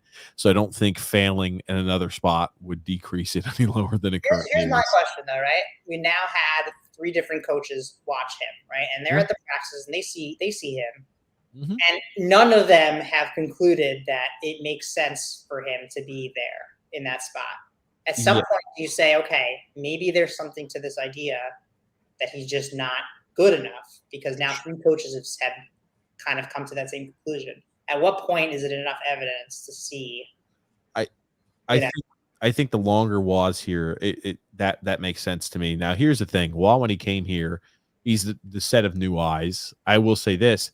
He didn't go in there and say, okay, based off of games I saw you play under Lane Lambert, I'm going to come in and start making a whole bunch of changes immediately. He kept everything exactly the way it was and said, great, we're going. It's about to say, he's like, hey, I want to see how things are. Is a new voice going to do it? Or do I need to start hitting the blender and saying, yeah, you're not suited? And I think he's starting to look at that now.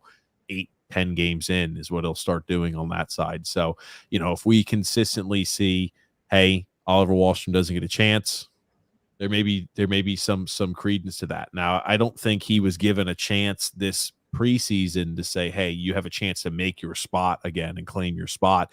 He wasn't playing all that poorly the year he got injured. Was he playing great? No. Was he playing poorly? No. He wasn't getting any power play time. A guy who's, you would expect to be a power play producer, and he was getting first line minutes. Sure, that was good there with, was it Anders Lee and Matt Barzal? Was that on the first line? He was with them. I mean, so it was. But now he's not a guy who I had a very high expectations for him. I don't have those expectations anymore. I don't know if he'll ever be able to fulfill the original expectations I had for him. So anyway, I think for him, if he could just do something, find some sort of rhythm, I would be happy. I'm happy with Patrick Waugh giving him a chance. And even if he struggles or makes a penalty or has an inopportune penalty, he still says, hey, get out there. I'm not benching you for the rest of the game or for the next 30 minutes of ice time. He says, you're going to make mistakes. Let's do it. And I think that from Patrick Waugh, it's so refreshing for me to see, where it's like, great, he's dealt with these young kids from the Quebec Major Junior Hockey League. They make a lot of mistakes. Young kids are going to do that. So I like what I've seen in that regard from him. Michael M says, much love. And he says, I'm really enjoying Patrick Waugh so far. I think he's holding the country club accountable. I think so too. And that's, we're going to see over time, but that's going to be the biggest task for him to conquer. I 100% believe. You're seeing a lot of, hey, we need to go ahead and strip Anders Lee from being the captain, like Charles D saying in a lot of those comments. And I don't disagree at all. And let me see here. This team is too slow to play a quick transition style. Patrick Waugh wants them to play. Not to mention, I've never seen the team not be able to clear the puck out of their own zone like the Islanders. B40 says this. Now, there's too much standing around. We used to have that problem under Barry Trotz, where we would just lay back in our own zone and block a whole bunch of shots, or keep the opportunities on the perimeter. That's how we played under Trotz, and I think that's what we're returning to. I didn't know if you had any thoughts on that, Grump. No, I just think we're an old team. We stand around a lot. For a veteran team, it's like when stuff starts going bad, when the poop starts hitting the fan, it's like, oh, what do? We just stand around. We just collapse in front of the net. It's going to take a full off season and a full. For me, that's what's so frustrating. These are not 18, 19-year-old players who don't know how to play the game. They're mostly veterans who know how to play the game, have played the structured defensive style in part. I just don't think they're capable of doing it because of advanced age. And you mentioned, Engvall on the first line. Okay, he's not a finisher. He's just he already skates up his wing. He won't go into corners. He won't go for a puck. I mean, yeah, he's a good skater. You know what? That sounds like a third guy. That sounds like a third line guy to me. Yeah, I'm going to say this, and I don't know if Phil's listening or not. Phil, I love you, but Pierre Engvall has been and always will be a third line player. He is not meant to be a top six forward. He does not have a lot of offensive upside. He is one of those guys that skates hard, does little things, works hard. He's someone that you want in defensive situations. He's someone that might give you a boost every once in a while offensively. He is not someone that is ideally in your top six. He is a depth guy.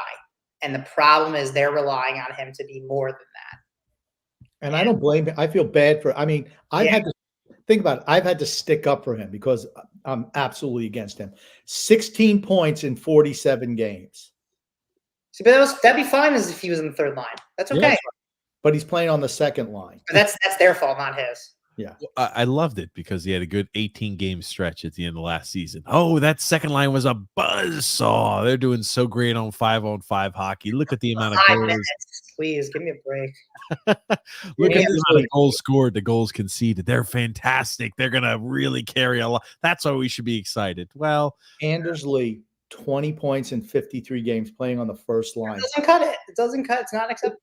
Particularly since the other two guys are producing. They're almost at a point-a-game stretch, both Matt Barzal and Bo Horvat. You want to know, honestly, I don't want to throw this much disrespect on Anders Lee, but man, do you remember what was Leo Komarov's point production when he was playing with Matt Barzal on that first line? I don't know. I want to say Komarov was pretty much identical. Is Anders Lee coming close to entering Leo Komarov status? Leo Komarov played defense, though. Oh, that's not wrong. You're not wrong there, Grump. Now, when that happened, he was certainly on the downside. But again, I'm going to say, like I said, if you have an Anders Lee or a Pierre Engvall or a Leo Komarov playing on one of your top two lines, your team's not good enough. That's all I'm going to say about it. I've said it 100 times before. When you have guys who are just ham and eggers and Jags playing on your top two lines, your scoring lines, your team's not good enough. I stand by that. I love how I never have to change a take ever because I'm always proven right. It's just so easy for me. Prove me wrong. So humble. Also so humble is the grumpy old man. Matthew S. says here, Mayfield and Aho are garbage, and Pelech has extremely regressed. Here's another move I'd make. Play Bolduc the rest of the year. Play Bolduc the rest of the year instead of Aho. Bring up Robin Salo. See if he can do anything. Well, it doesn't matter even if he can do something because all of our defensemen are all tied to long-term deals except Romanov and Dobson, which are the guys that they're going to want to sign to long-term deals because Pulock, Pelech, and Mayfield are all signed to long-term deals. And like, if you're going to be playing Bolduc, there's no spot for any other defenseman. Isaiah George. He can make it out of camp. I guess we'll never see what Isaiah George ever has to offer. And you know the worst part is it? Mayfield, Pelech, and Pulock all have no trade clauses. Are they so it's like clause or modified no trade clauses? Just full no trade clauses for right now. And they're all 30. Pelech and Pulock are 29 and Mayfield's 31. Okay, and they all have no trade clauses. And when you look at cap friendly and they have the arrow at the end, it's like where they run out of space because they can't fit any more years onto the screen. That means they're going to be here forever. And that's why it's hard to move. You can't move guys like that. I mean, you can get them to waive their no trade clauses, but what team is going to take somebody like that who has 6 years or 7 years left on a deal and they're in their 30s? It's just, that's why they're immovable. I do like this here. Matthew S. says here, the problem is the team has stopped scoring. Why? because they're trying to play more responsible defensively, which means that, we're not going to score as many goals like we did in the Capuano era. So, okay, you want to play more defensively when you don't have a whole lot of talent, you're going to play lower scoring games. Yeah, they also don't have the pieces on offense to score that much. They just don't. We were scoring based off of heavy forecheck. We were scoring based off of defensemen joining the rush. How often do we see defensemen joining the rush? It's early yet under Patrick Waugh, but I'm going to say we're not going to see that all too often. We're not going to see a heavy forechecking team and a team that's really putting pressure on and trying to fly the zone as much. Well, maybe we will when they improve the roster, but not with these guys. Yeah, it's the unfortunate. Yeah. That's part of it, right? We have to also acknowledge, like, we have to figure out what type of team Patrick Waugh wants, and then we have to see how the team gets built based on what he's looking for. Because they didn't sign him to an intern tag, right? They signed him to be the coach. Yep. Longer term, so he's going to have some sort of say of what he wants his team to look like, and we're going to see how they respond to that, how the front office responds to that. I mean, we are 21st in the league in scoring and 25th in defense. That doesn't smell playoffs to me. Honestly, it's a shock that we're as close as we are to the postseason with those type of numbers. What kind of outfit is Frank wearing here, man? He's wearing a jean jacket, Grump. Jeez. Your eyes must be going. Malkin and Lou are the problem. It's not the coaches. Like I had thought, this crap started in Trotz's last season, and it continued through Lane and Waugh. The organization has been a joke for 41 years. Too much dead weight on the team. Now, the reason I brought this up is because I think it brings up a point that I think has some validity behind it. I think the team originally under Trotz was motivated, but I think the motivation for that was because they hated what John Tavares did to them. They hated the lack of respect that this team got and the lack of respect that the organization got. And I think Barry Trotz was able to funnel that hatred, us against them mentality. That shit only lasts for so long. And eventually the energy, the effort, the dedication, the discipline has to come from the heart and not from temporary burst of motivation due to anger or due to proving somebody wrong. That shit only lasts for so long. And I think it's the reason why every time we play Toronto, our team gets up and we play some of the best hockey we see under Toronto. We play some hard, hey, at the end of the game, boom, let's hit Johnny T with a cross check. Yeah, fuck you, buddy. I think we still have some of the old core harbored so much hatred towards him doing that. It went ahead and fueled this team to be motivated and move in one direction. But now that kind of dies and subsides, I think that's where we really see, these guys really aren't motivated to win. They're motivated to prove somebody else wrong, and that only lasts for so long. Our most successful seasons came in pandemic years. That too. I mean, guess what? I don't think there's another pandemic coming down the pike. Oh, hopefully I hope not. Yeah, well, of course we all hope not. But if you're praying for a pandemic so the Islanders are going to be good, I think your priorities are messed up. I think there is. So I agree to some extent. I think that there was definitely a motivating factor for them. But I think you also have to look at Barry Trotz's track record. He's been doing this whole coaching career, right? Like, he's had teams in Nashville that had very little talent and gotten more out of them, and like that is kind of his thing. So to be fair, that was part of it too. He took a team that had no business being that good and did what he does, made them got more out of them than anyone had a right to. But we look at the years where we made the postseason, both back-to-back Eastern Conference Finals. The best years in the regular season were the first years after he left. And I'd say that talent-wise, it was even less so, but I think the team was 100% motivated.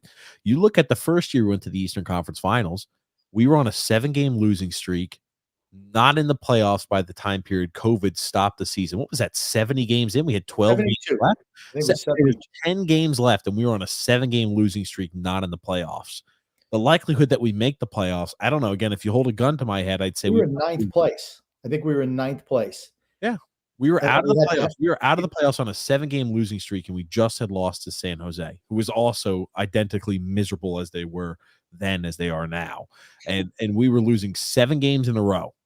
And then the next season, we come back. The record, I don't think, was as good as it was that first year. under was tough. Trotz. It was a shortened season. We played, right. The Devils were bad. We played them. We played them 8 times. There was a lot of bad teams. We played Buffalo 8 times. We played a lot of bad teams 8 times. We did make the postseason, and we made it back to the Eastern Conference Finals, but it was a shorter season. The year after that, things just started to fall off the rails. So I'm wondering if the motivation, the best regular season we saw was early under Trotz. His first year. I'm wondering if that motivation was just F you to John Tavares. And after that, we got a few breaks here and there. Okay, COVID, I think, helped us out. That first year we made the Eastern Conference Finals. And the second year, I think that schedule helped us with the teams we had played. And then that fourth year under Trotz, things started to fall apart. And I don't blame Trotz at all. We blame Trotz. I don't blame Trotz at all for that. All on the player. We said on the show, as soon as Barry Trotz was, and we were harsh on Barry Trotz. Very harsh. Because, I mean, we definitely saw diminishing returns from him. But we said as soon as he was let go, everything is on Lamoriello. Yep. Hindsight being 2020, everything was on Lamoriello before as well. Because what did he do to improve the team? All right, you bring in a third-line center for a first and a second-round draft pick. Third-line center. Then you give him 5-year extension, $5 million per for third-line center. Yeah. Then you go in and bring in, Kyle Palmieri. The one guy didn't want to trade for it was Kyle Palmieri. First and fourth and 2 players for Palmieri and Zajac. Sorry. Yeah, you don't have to convince me. I mean, I've been on that train all along. I think right? Like I've kind of looked at everything that they've done in the off season since the runs. And so they're not taking that next step. They're not making the moves they need to make. And it is on Lamoriello because this roster just doesn't cut it. It just doesn't cut it. I don't know what they were expecting. And, like even this season, right, we say the definition of insanity, right, is doing the same thing over again and expecting different results. And that's exactly what they did. They ran it back. And for some reason, they thought that was going to produce a different outcome. And I really don't get why. Now, Daniel, I don't know if you know this. Wasn't Lou Lamoriello a professor or a teacher? I think he was. Okay, because the way he manages the Islanders, he takes his summers off anyway. So I mean, this is not anything different than he's done his whole life. Are you being serious that Lou Lamoriello was a teacher? Yeah, I think he was a teacher. Where did he teach? He teaching. Was it Providence? I think Providence. Something like that. Yeah. So, I mean, just takes the summers off because that's what he's done in the summers, managing the Islanders. Everything's a deadline deal, but nothing in the off season. He taught math at Johnston High School for several years during the early 70s. There you go. That teacher mentality right there. Take off the summers. Yeah, he was coaching Providence College men's hockey team, and he was the athletic director, but he also taught math at Johnston High School for several years. There you go. David Sean McDonald says, Horvat, Holmstrom, and Wally, a quote from your special, Phil's not feeling well. I don't know if that can't be true. There's no way Phil's Facts said something like that. That's okay. outrageous. That line won't work. That line won't work. No. Horvat's more of a shooter. Wallstrom's definitely a shooter. And Holmstrom, well. Also, what do you do? Why would you break up Horvat and Barzal? That makes no sense. The one thing that's working. It's the one thing. B40. Teams seem to be shooting low at Sorokin's blocker side this season. He's letting a lot of goals on the low blocker side. You know what else they've been doing? They've been shooting at pucks like, 40, 50 shots a game. Maybe that has something to do with it. Maybe they seem like they're more low blocker side, but I think he's got rubber poisoning out there or something. It's funny. Like you mentioned with Sorokin, this is one thing where I think criticism is owed to Lane Lambert. He played Sorokin 15 games in a row. And some of the Lamanites say, well, you have to win. You got to play in the postseason. Guys play more than 15 games in a row. And I'll just say this. There's never been a goalie who's played 28 straight games, right? You're not going to play 7-game series every single series and win a Stanley Cup. So, when they win in 5 games or 6 games, well, you have a stretch of 4 or 5 days where you have no hockey. So you have a chance to rest back up. And they give you sometimes 2-day breaks in the series as well, where you get a little bit extra time off. So to say, okay, you're going to have to do that in the postseason, it's a little disingenuous. But I think that for Lane Lambert, when he played him or when Lane played Sorokin as much as he did, I think Sorokin absolutely was feeling fatigued. I don't know many goalies who play 15 straight games in the regular season that don't. Not anymore. Not anymore. Oh yeah, well yeah, hockey's changed a lot. Yeah, sure. I mean, ever since the butterfly style, Well, I mean, you're going to put Appleby. I mean, were you going to play Appleby when Varlamov got hurt? Why not? No, they were never good. But they wouldn't do it. They were just, those are losses. I mean, the one game he did play, he gave up 2 goals on 7 shots. I mean, you think they're plus minus, you think their goal differential is bad now? Play Appleby for 5 or 6 games, probably minus 50 by now. Oh man. And now the funny, because I want to look up here. I mean, God almighty. Yeah, Sorokin's faced the most shots against in the NHL this season. Also has the most saves. Yeah. That's not a surprise. Yeah. It's not like there's shots from, center ice or, from the corners. They're like point blank, high danger chances. He still has a 9-11 save percentage, which isn't that bad. I mean, like for as many shots as he's faced. It's the quality of the shots. Yeah, it's almost like not playing defense has its drawbacks, Yeah.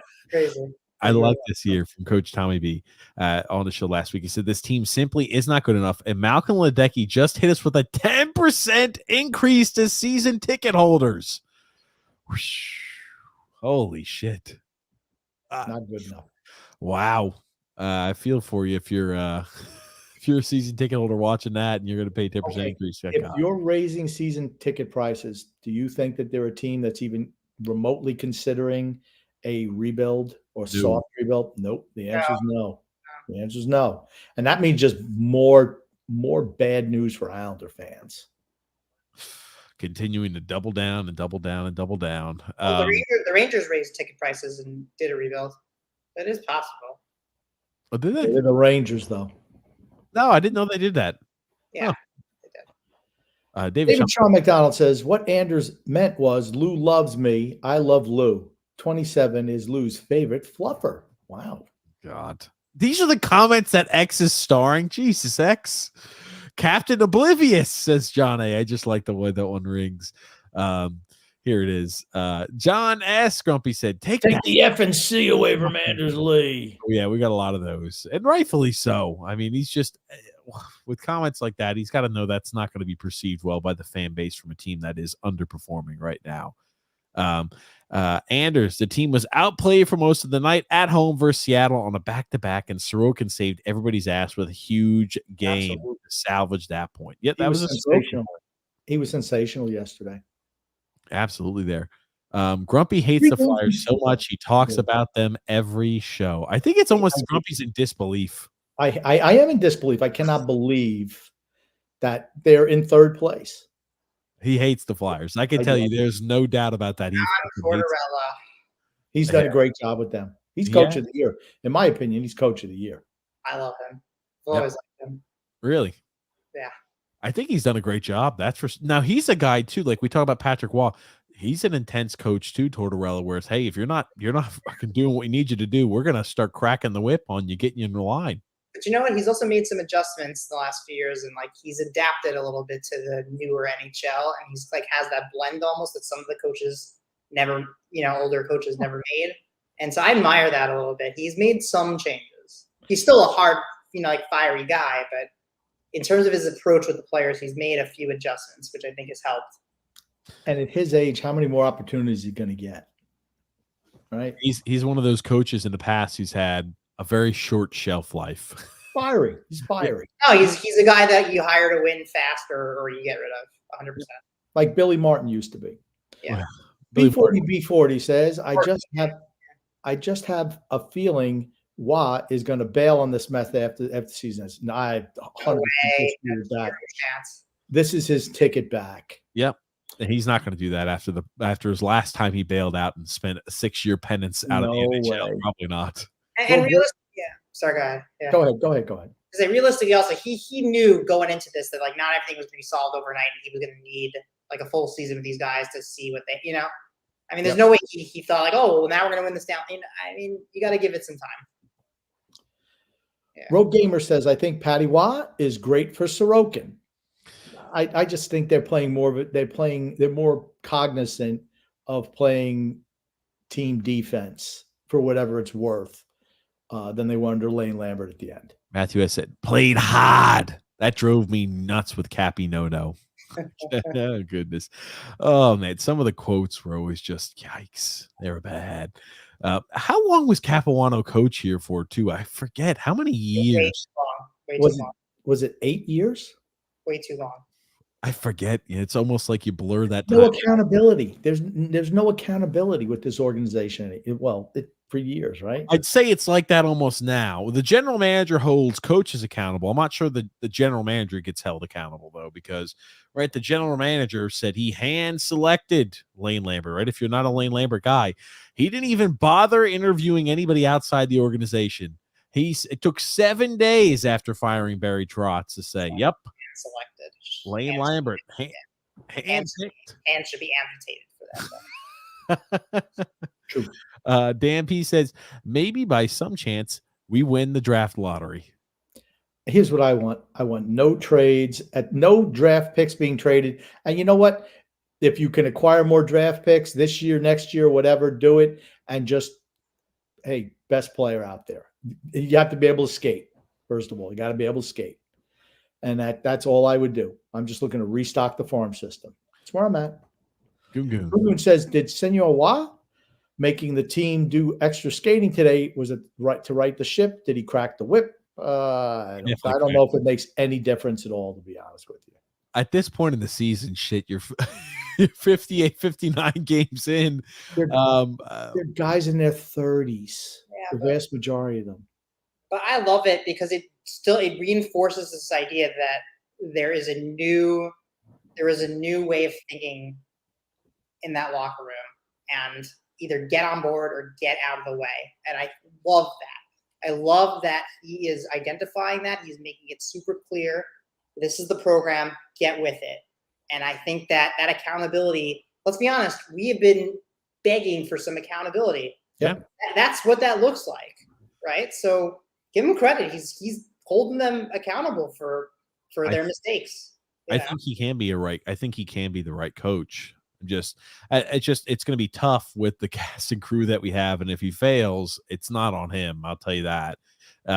Tommy B says here, Wah is not a savior. He was hired to bring a big name in to sell season tickets to an unhappy fan base. Now, what do you guys think about that? That's a hot take.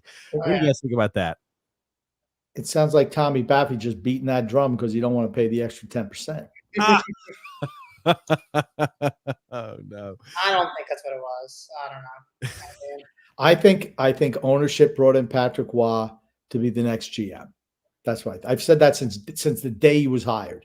That's what I said. I'm down for that too. I'd be happy with it. Steven C. Grumpy. Grubauer hadn't played a game since December 3rd, and we made him look like Jacques Plante. And here's the thing: the goal he gave up should have stopped. Should have had a shutout. Unfortunately, Lee has 2 years left at $7 million per. Yeah, bad news. John A says can't move out the leader of the country club because of his Andre the Giant like immovable contract. I think there is a point. I don't know if it's this year, but next year, where if you have to eat some salary, you can move him out. And you know what? I'm all for that. The cap is going to be going up, not next year, but I think the year after. It's going to be making some gains. So you know what? The team's not going to be good enough to make the playoffs. If you think they're not making the playoffs this year, they ain't making it next year or the year after either. So at that point in time, you eat a little bit of money, you move them out, and try to bring in some younger talent. And again, it's going to be guys like Sean Monahan. Or, I hate to say him again, but he's a guy I wanted in the offseason was Sean Monahan. You get a guy like that on the cheap, a guy trying to reestablish, his career. You take flyers on guys like that. Just had hip surgery, right? Oh, guys don't recover from hip surgery. We hear from certain people. Patrick Kane's come back pretty well from hip resurgery. He's been really good too. Sean Monahan's come back okay from that as well. So you can do it. Some guys can. Maybe they're improving the surgery where it's less invasive. I don't know. Look what Montreal did. They got I believe it was a first-round pick. That first-round pick that take him in the contract. Yep. And then they move him to Winnipeg for a first-round pick. Boy, that's business. That's called smart asset management. Nick D says here, this team will not go away unless the owners make the decision to fire Lou. We need a younger general manager with testicles to get rid of these players in their long-term contract. Testicular fortitude. Ah, there it is. There it is. B40 says Lou is 8. He's 81. God, we'll take care of our general manager problem soon enough. Oh, no. Oh, wow. Okay. X, why are you starring comments like that? X, that's a I think he's isn't he 82? He's 81, I think. 81. What's the difference? Really I make mean, I mean, when you go to the candle store for a birthday, it's like I need to buy all the candles you have. Let me ask you this: who actually buys the individual little candles? People just buy the number ones where it's like an 8 and a 2. Makes it easier. Come on, Grump. I don't know. They need to get. I know they need to get like a fire extinguisher out to put them out. That much I do know. Let me ask you this: do you think that Brock Nelson next year is going to be playing better hockey than he is currently at 32 years? Well, it'd be 33 or whatever he's going to be age-wise. Nope. You think that Anders Lee's going to be playing better hockey? How about Jean-Gabriel Pageau? I don't think it's possible for Anders Lee to play. I don't think it's possible for Anders Lee to play worse hockey than this year. But I bet he can. Man, I look at the age of the roster. It's funny because I'm not even concerned with next year. Honestly, this year I'm just like, please don't fuck up. That's really what I'm on. Is like I'm at that point of the season, like, please just don't do anything catastrophically stupid that ruins anything. Don't trade away draft picks. Don't trade away young players. Don't make it the 5th year in a row we haven't had a first-round draft pick. I don't know if I can deal with that. As much as I hate Simon Holmstrom and consider him nothing but a third-line hack, he's not a guy I'm even considering moving. Yeah, he's a very valuable third liner. Well, he's a third-line player, but he doesn't make any money. And he's young. He's under team control for who knows how many years. If he potentially turns into something better than this, he won't. But at least you got yourself a third liner. I mean, who's affordable. I mean, those are the type of guys you don't move. Palmieri's going to be 34 next year. Holy shit. Trade him when he has value. I agree. Yeah. Move him now. Yeah, it's you start looking at the guys, yikes. Yeah. We're not backfilling with players inside the organization. That's for certain. Horvat's becoming the heart and soul of this team, says Nick D. Agreed. Not becoming is the heart of the team. Look at that. Daniel's emphatic about that. John A said $15 million for essentially a bottom third line with a talent level of Pageau, Lee, and Engvall. You could throw you already did. Throw Casey in there. I mean, Casey's hurt all the time again. I mean, he is what he is. I mean, again, too many years, too much money. Stop. Dirk C., our German friend, he says, good evening, gents. A horrible game versus the Kraken. That's right. I forgot he was traveling to see them play against Kraken. But I met Thomas Hickey at UBS Arena. Very nice person. Hockey players are nice. Out of all the sports, they're the nicest people. Yep, I agree. Coach Tommy B says here, Mark Streit and Miroslav Satan were our best free agent signings ever. What does that tell you? Wow. Not a good list. Think about it. Now, Satan was pretty good in Buffalo. Mark Streit. We got a third-round pick trading him away, I think. That was awesome. Mark Streit was so good. But he's the type of guy I'm talking about that you have to take flyers on. A guy who wasn't really given a legit shot where he played previously. You give him a little bit of ice time and he develops into something. Those are the type of flyers you have to take on guys. You hit on some, you'll miss on some. Yeah. Who doesn't love when your team really sucks, that's what you got to do. You don't have any money. Remember back in the day, we used to have Straight and Strite on the same team. Brian Straight. Oh, yeah. B40 says, anybody see how pathetic Pajama Boy looked at the end of the game the other night when he was trying to be tough against Ottawa and didn't even drop his gloves? Yeah. John Tavares hater. We still have them. Yeah, that's what it seems like. I don't care. He's gone. Oh, wait, is Yaroslav Halak in that conversation for best free agent signing ever? Yeah. I guess so. I feel like he should be there now. I'm wondering how well he played here with us. He was good. He was good for a few years. I liked Halak when he was here. Yeah. Sorry, not to backtrack, but I was just thinking about it. I know we're not getting Steven Stamkos coming here anytime soon. He played for 7 different teams. Yeah. Man, Halak played for 7 different clubs. He was a good goalie. 914, 919, 915, 908. Yeah, it was What good. was what about when he was in Montreal and St. Louis? I forget what was his first team. Was that St. Louis or Montreal? It was Montreal. Okay, that's when We traded for his rights, for Halak's rights. probably traded for his rights. Oh, did we? I didn't Still know. had to agree to sign though. He didn't have to sign. Hmm. I'm counting it. I don't know. Yeah, you go. Sure, why not? What the heck? Why not? Engvall's awful, says Vinny Smith there. I just He like is that. what he is. Yeah.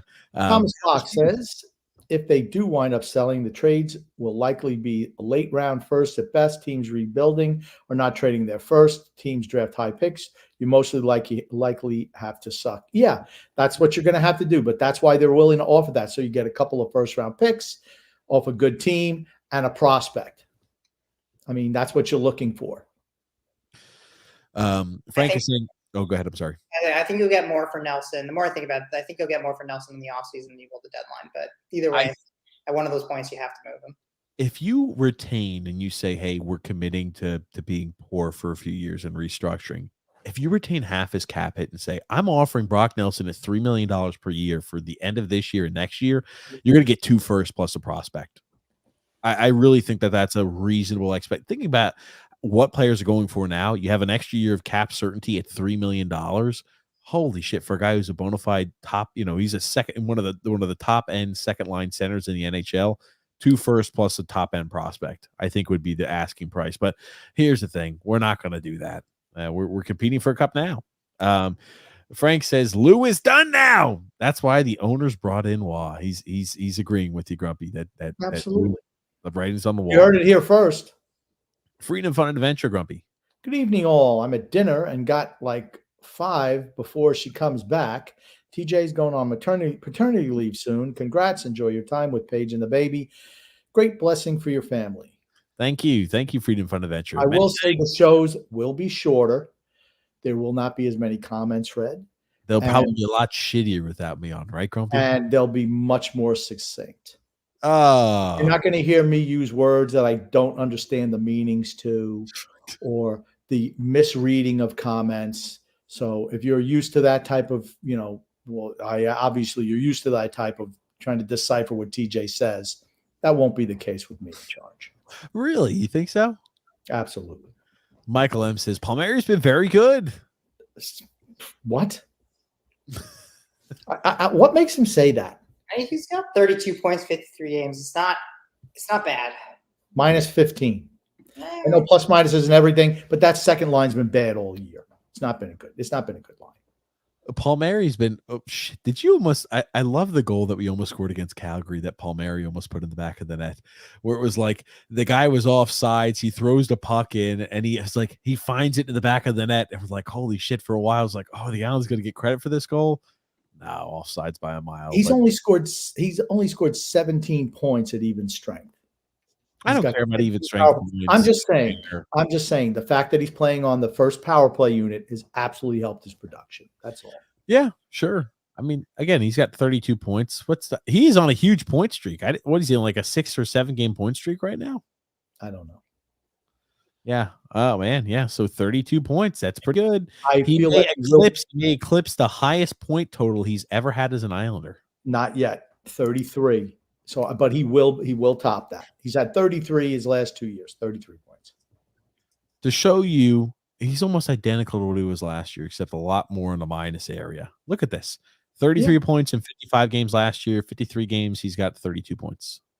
I mean, it's almost identical point wise. Yeah, it's just a guy who's around a 40. I mean, he's on pace for like 45 points, tops 50. I don't know. He is what he is. Yeah, what he's always been, a ham and egg or a hack. Okay. That's why I wanted to trade desperately. Who's the one guy I said I didn't want to trade for? It's him. Here you go. Stephen Cartier says, still need a crease clearing, hammer throwing defenseman. There aren't many of those in the league.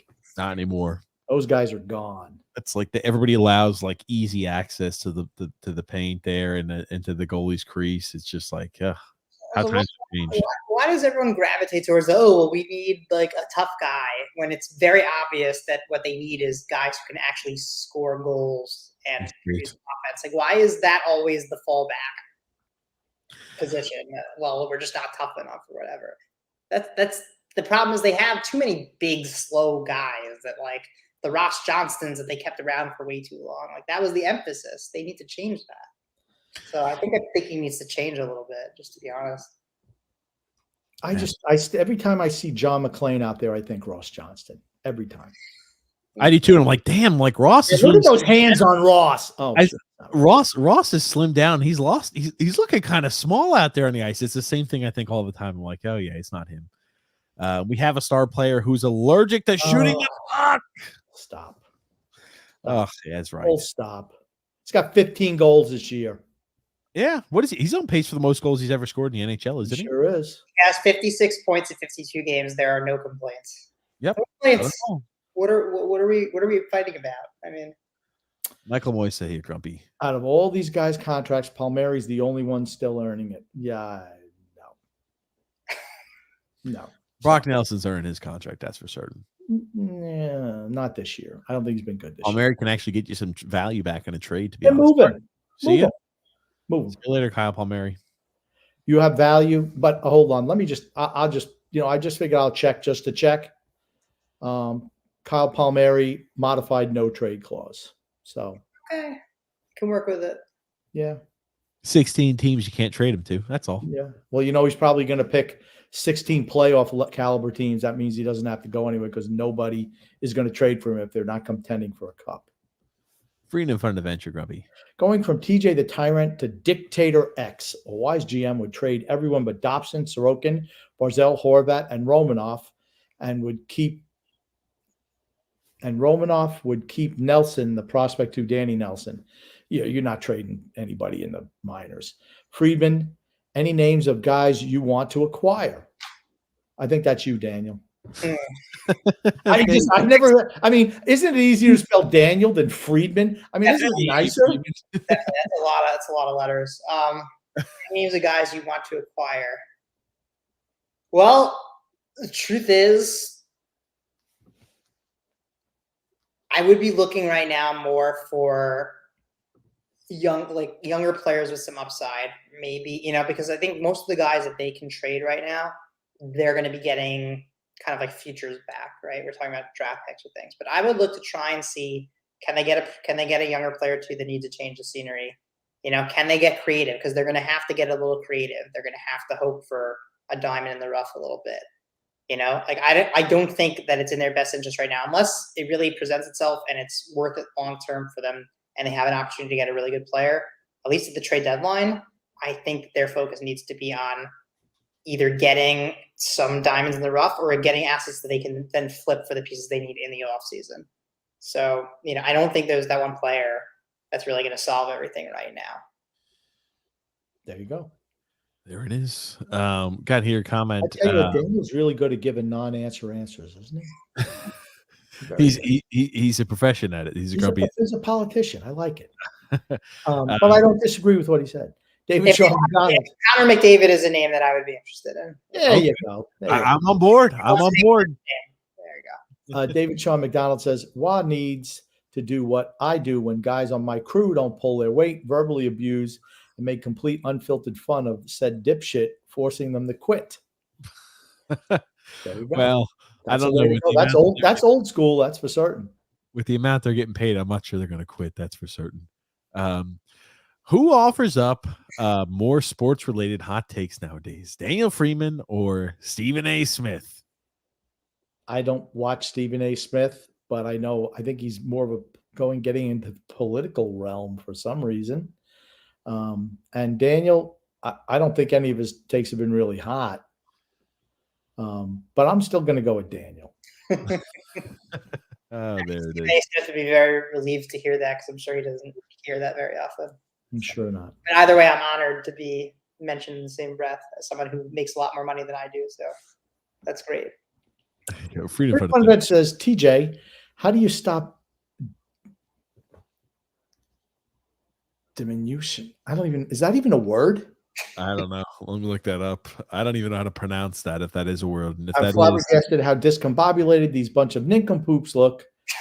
As they lollygag on the ice, sick of the shenanigans and feel bamboozled, Lou should skedaddle. I think he just likes to use the big words around you. But I don't think like it's like I feel like it's got to be a form of diminutive, Grumpy. Okay, diminution. Okay, I could say I A honestly. reduction in size, extent, or importance of something. Okay, I could say I honestly did not know that was a word. Yes, neither did I. I learned something new today. Diminution. Just it still doesn't sound right. I've never heard that ever spoken to me in a That sentence. was for you, TJ, but we don't have 3 hours for you to read that comment. So. I'm flabbergasted how discombobulated these. I already read it. Look, I wasn't looking. I was too busy doing research. I wanted to read for myself. Okay, and I'm going to bet the words aren't all spelled right either. Well, anyway, Lou turned into the creepy man from Family Guy. LOL. They both say the letter S with a whistle. Okay. I remember that guy. Here it is. This is how the Islanders win games: score a couple of early goals and hold on to dear life with Sorokin. True. Adam P says here, as far as the no trade clauses go, are they thinking ahead for future expansion drafts? I can't see the league expanding. How do you go from 32? Also, if there's anything we've learned, teams do not prepare for the expansion drafts because they absolutely suck at not losing their good players to expansion teams. So I'm going to go ahead and say no. Actually, wouldn't hurt the Islanders at all. Oh, God. Oh, man. Jeff D says, will be years before this team is a cup contender. Yep, True. Absolutely. This team is tired, says Jazz. B40 said, am I wrong with the Islanders being the worst team at clearing the puck out of their own defensive zone? I've never seen anything like it. No, there are teams worse than the Islanders, believe me. Oh, yeah, for sure. Yeah. Have you seen San Jose? I mean, they are literally District 5 in NHL form. Terrible. They are such a bad team. Like the Blow Jackets, right, Grumpy? The Blow Jackets. Yeah. There you go. My little brownie. I start bringing up AHLers to see what they have or ship them out to. Does this team have any useful scouts? The thing is, we don't have any talent, a young talent in the minors either. That's the problem. We're going to bring up Matthew Maggio. Maybe Ruslan Ishikov. I'd be all right with him. They don't like him. The system is saving this team right now. None of the forwards in the system are saving this team. Yeah. I mean, barring a major surprise. You're not wrong. John A. Grumpy. Whoa, John Grumpy. This comment's for you, Grumpy. It's a long one. It's long with a lot of words. I think X likes to pop them up there just to screw with his brother. John A. says, Palmieri, Nelson, if not traded before then, off the books in 24 and 25, 11 million. Liam Pags in 25, 26, 12 million. Sounds great. But even if they call up their mid-tier prospects to come up and play for league minimum, they won't be making up the top six. They'd have roughly 19 million to acquire 4 forwards to round out the top 6. It's too many years away. So many things can happen. It's like I said, you try to move guys whenever you can, get them off the books. If there's a buyer who's willing to buy and it's not a great contract, see you later. Going into last year, we were supposed to have like a whole bunch of money come last offseason, but then he wound up pissing it away on re-signing all guys that he should have traded at the deadline. You know, I'll say one thing. The future $10 million man is going to ink himself a huge contract unless Lou can only go ahead and string him along to unrestricted free agency, which would be a typical Lou maneuver because, hey, I mean, could you commit? Do you think that they have the cap space to commit $10 million to Noah Dobson? They're not going to pay Noah Dobson $10 million. They should. They should, Grumpy. He's not going to be the highest paid player on this team. Yeah, maybe. You goon Grump. If I nicely asked a lollygag Lou to give me a 7-year contract with a no trade clause, would he consider my request? Or would he place me under house arrest? I bet you if he traded for you, he'd give it to you. There it is. Punenberg Curtis, Grumpy. Grumpy, 2 months ago, the loss against San Jose will be the turning point of the season. Mark my words. I don't think I said it like that, but I know I did say that was the first time that I saw this is the turning point season. You did say that. Brock Nelson. I don't think I used this term mark my words. I did feel if we turn the season around, that would be the turning point. I don't know. I'm tending to believe Punenberg Curtis over you, Grumpy.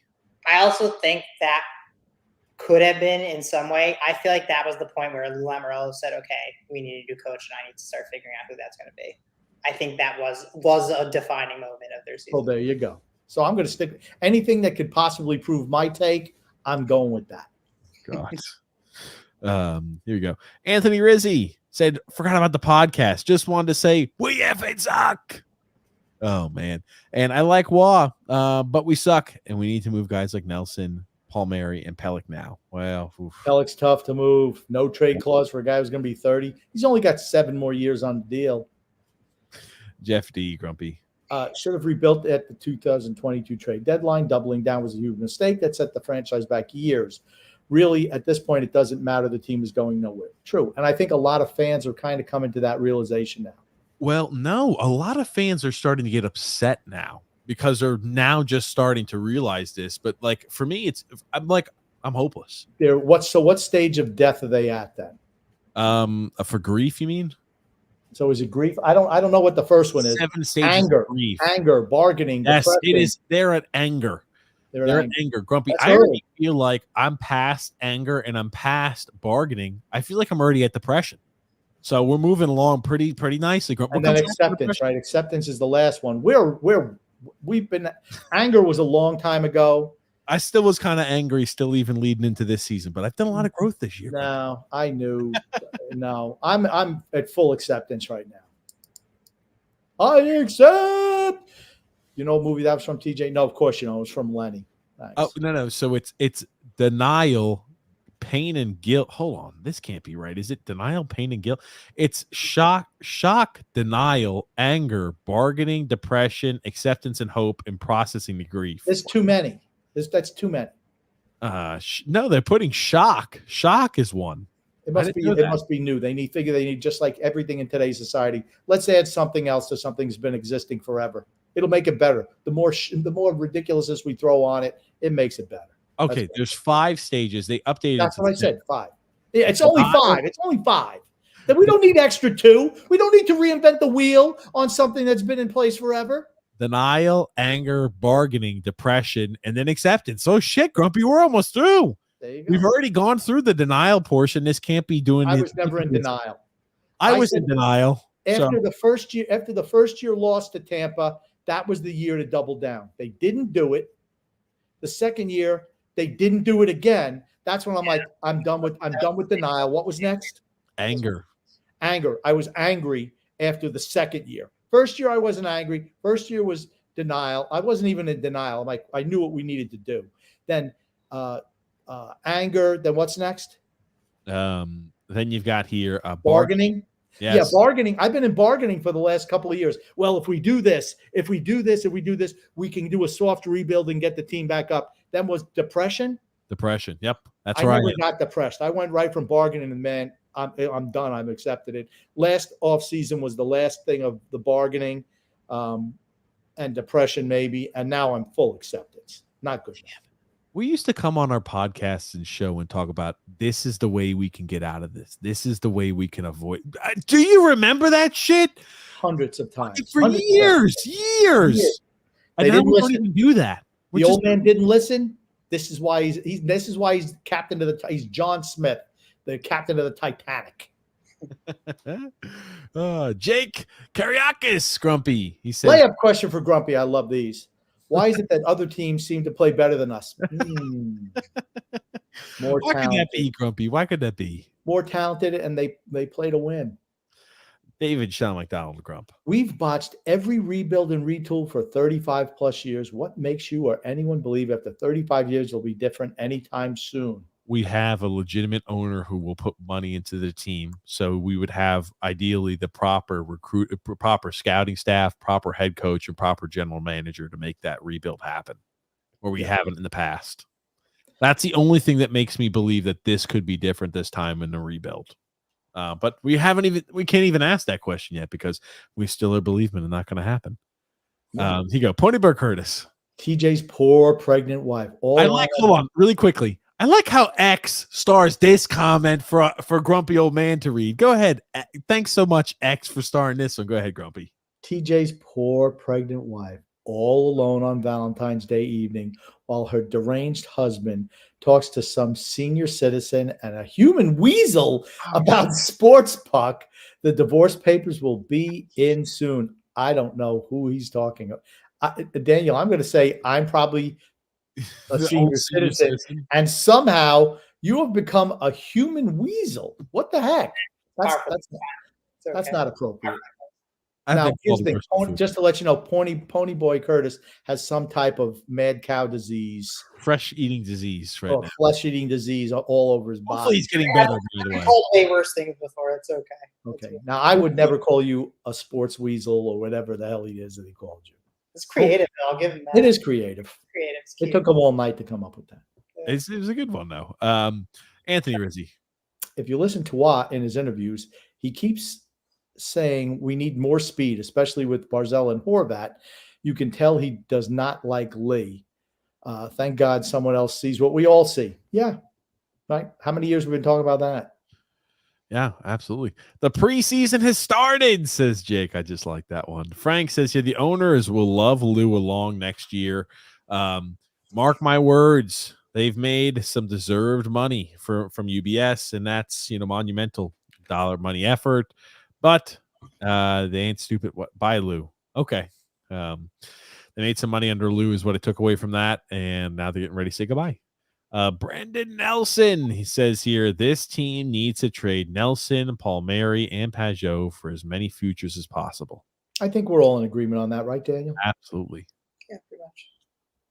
John A. Grumpy. The salary cap should be up another $4 million, hopefully after the 25-26 season, just in time to give the $10 million man.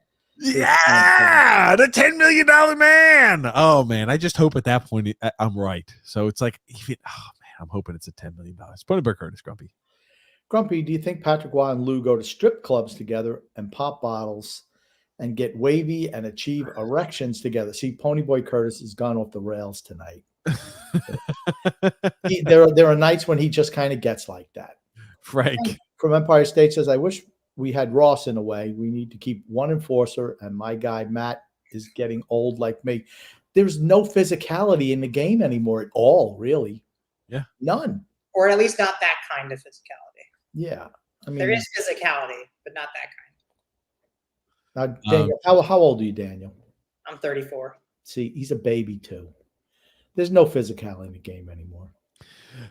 Joseph C said, at least Lou can't trade any more first-round picks this year. Well, that's not true. We have one first-round pick we could trade away this year, and the trade deadline hasn't come and passed yet. So, oh man, Sunday will be 75% Ranger fans. Yeah, I don't care. But hey, it's going to bump up our attendance record here. That's for certain this year. Yeah, our attendance is going to be in. Frank says we will so win on Sunday. That's what we do. Suck versus bad teams and sometimes crank it up versus top teams. Daniel, I know we play the Rangers 4 times this year, have not played them yet. Your pal, the leader of the Lamanites, has said to us in the past that,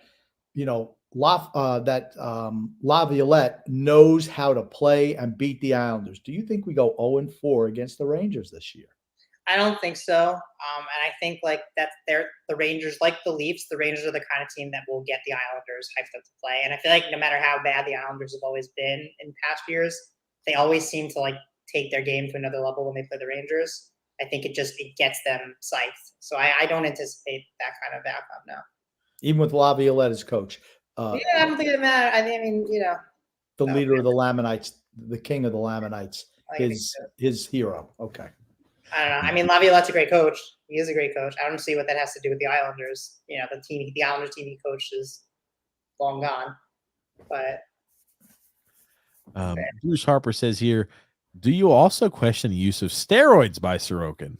No. We'll talk about a guy who does not look like he's on steroids. It's Ilya Sorokin. I was about to say he looks like skin and bones. Oh man. Do we know what Ponyboy Curtis was asking for? What was the future considerations that we gave up in addition to trading away Josh Bailey? Do we know that? It was a second round pick, wasn't it? And we gave future considerations as well. I don't know. I'll have to look it up. Fifth, maybe a fifth. Joseph C. Most of the time, future concerns are nothing, but maybe Chicago wanted some diapers. Oh gosh, is that what it says? That's the comment text. Oh, gotcha. Diapers. I'm gonna look it up. I was hoping we'd have an honest answer there. Let me try to pull it up. Here you go, Grumpy. Next one.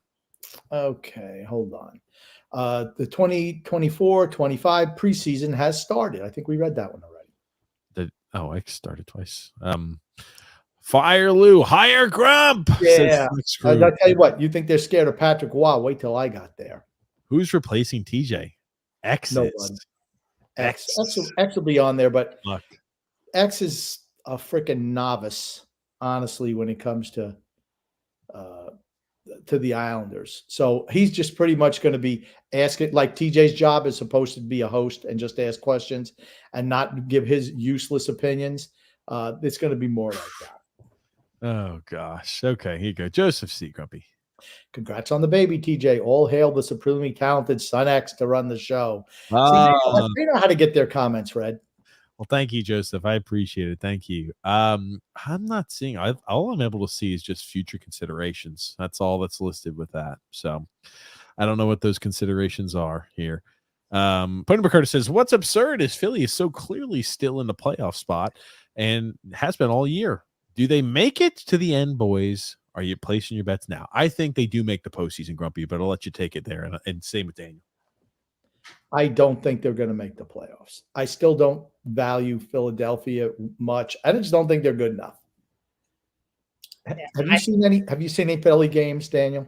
Yeah, I've watched them play a little bit. They play hard. They play hard. I'll give them that. And that's the thing you can't say for all the Islanders right now. But like, I don't know. I think the Islanders could get in. I question how worth it that really is. And I know there's the old saying, right? Oh, you get in and you never know. I think with this group, you do know.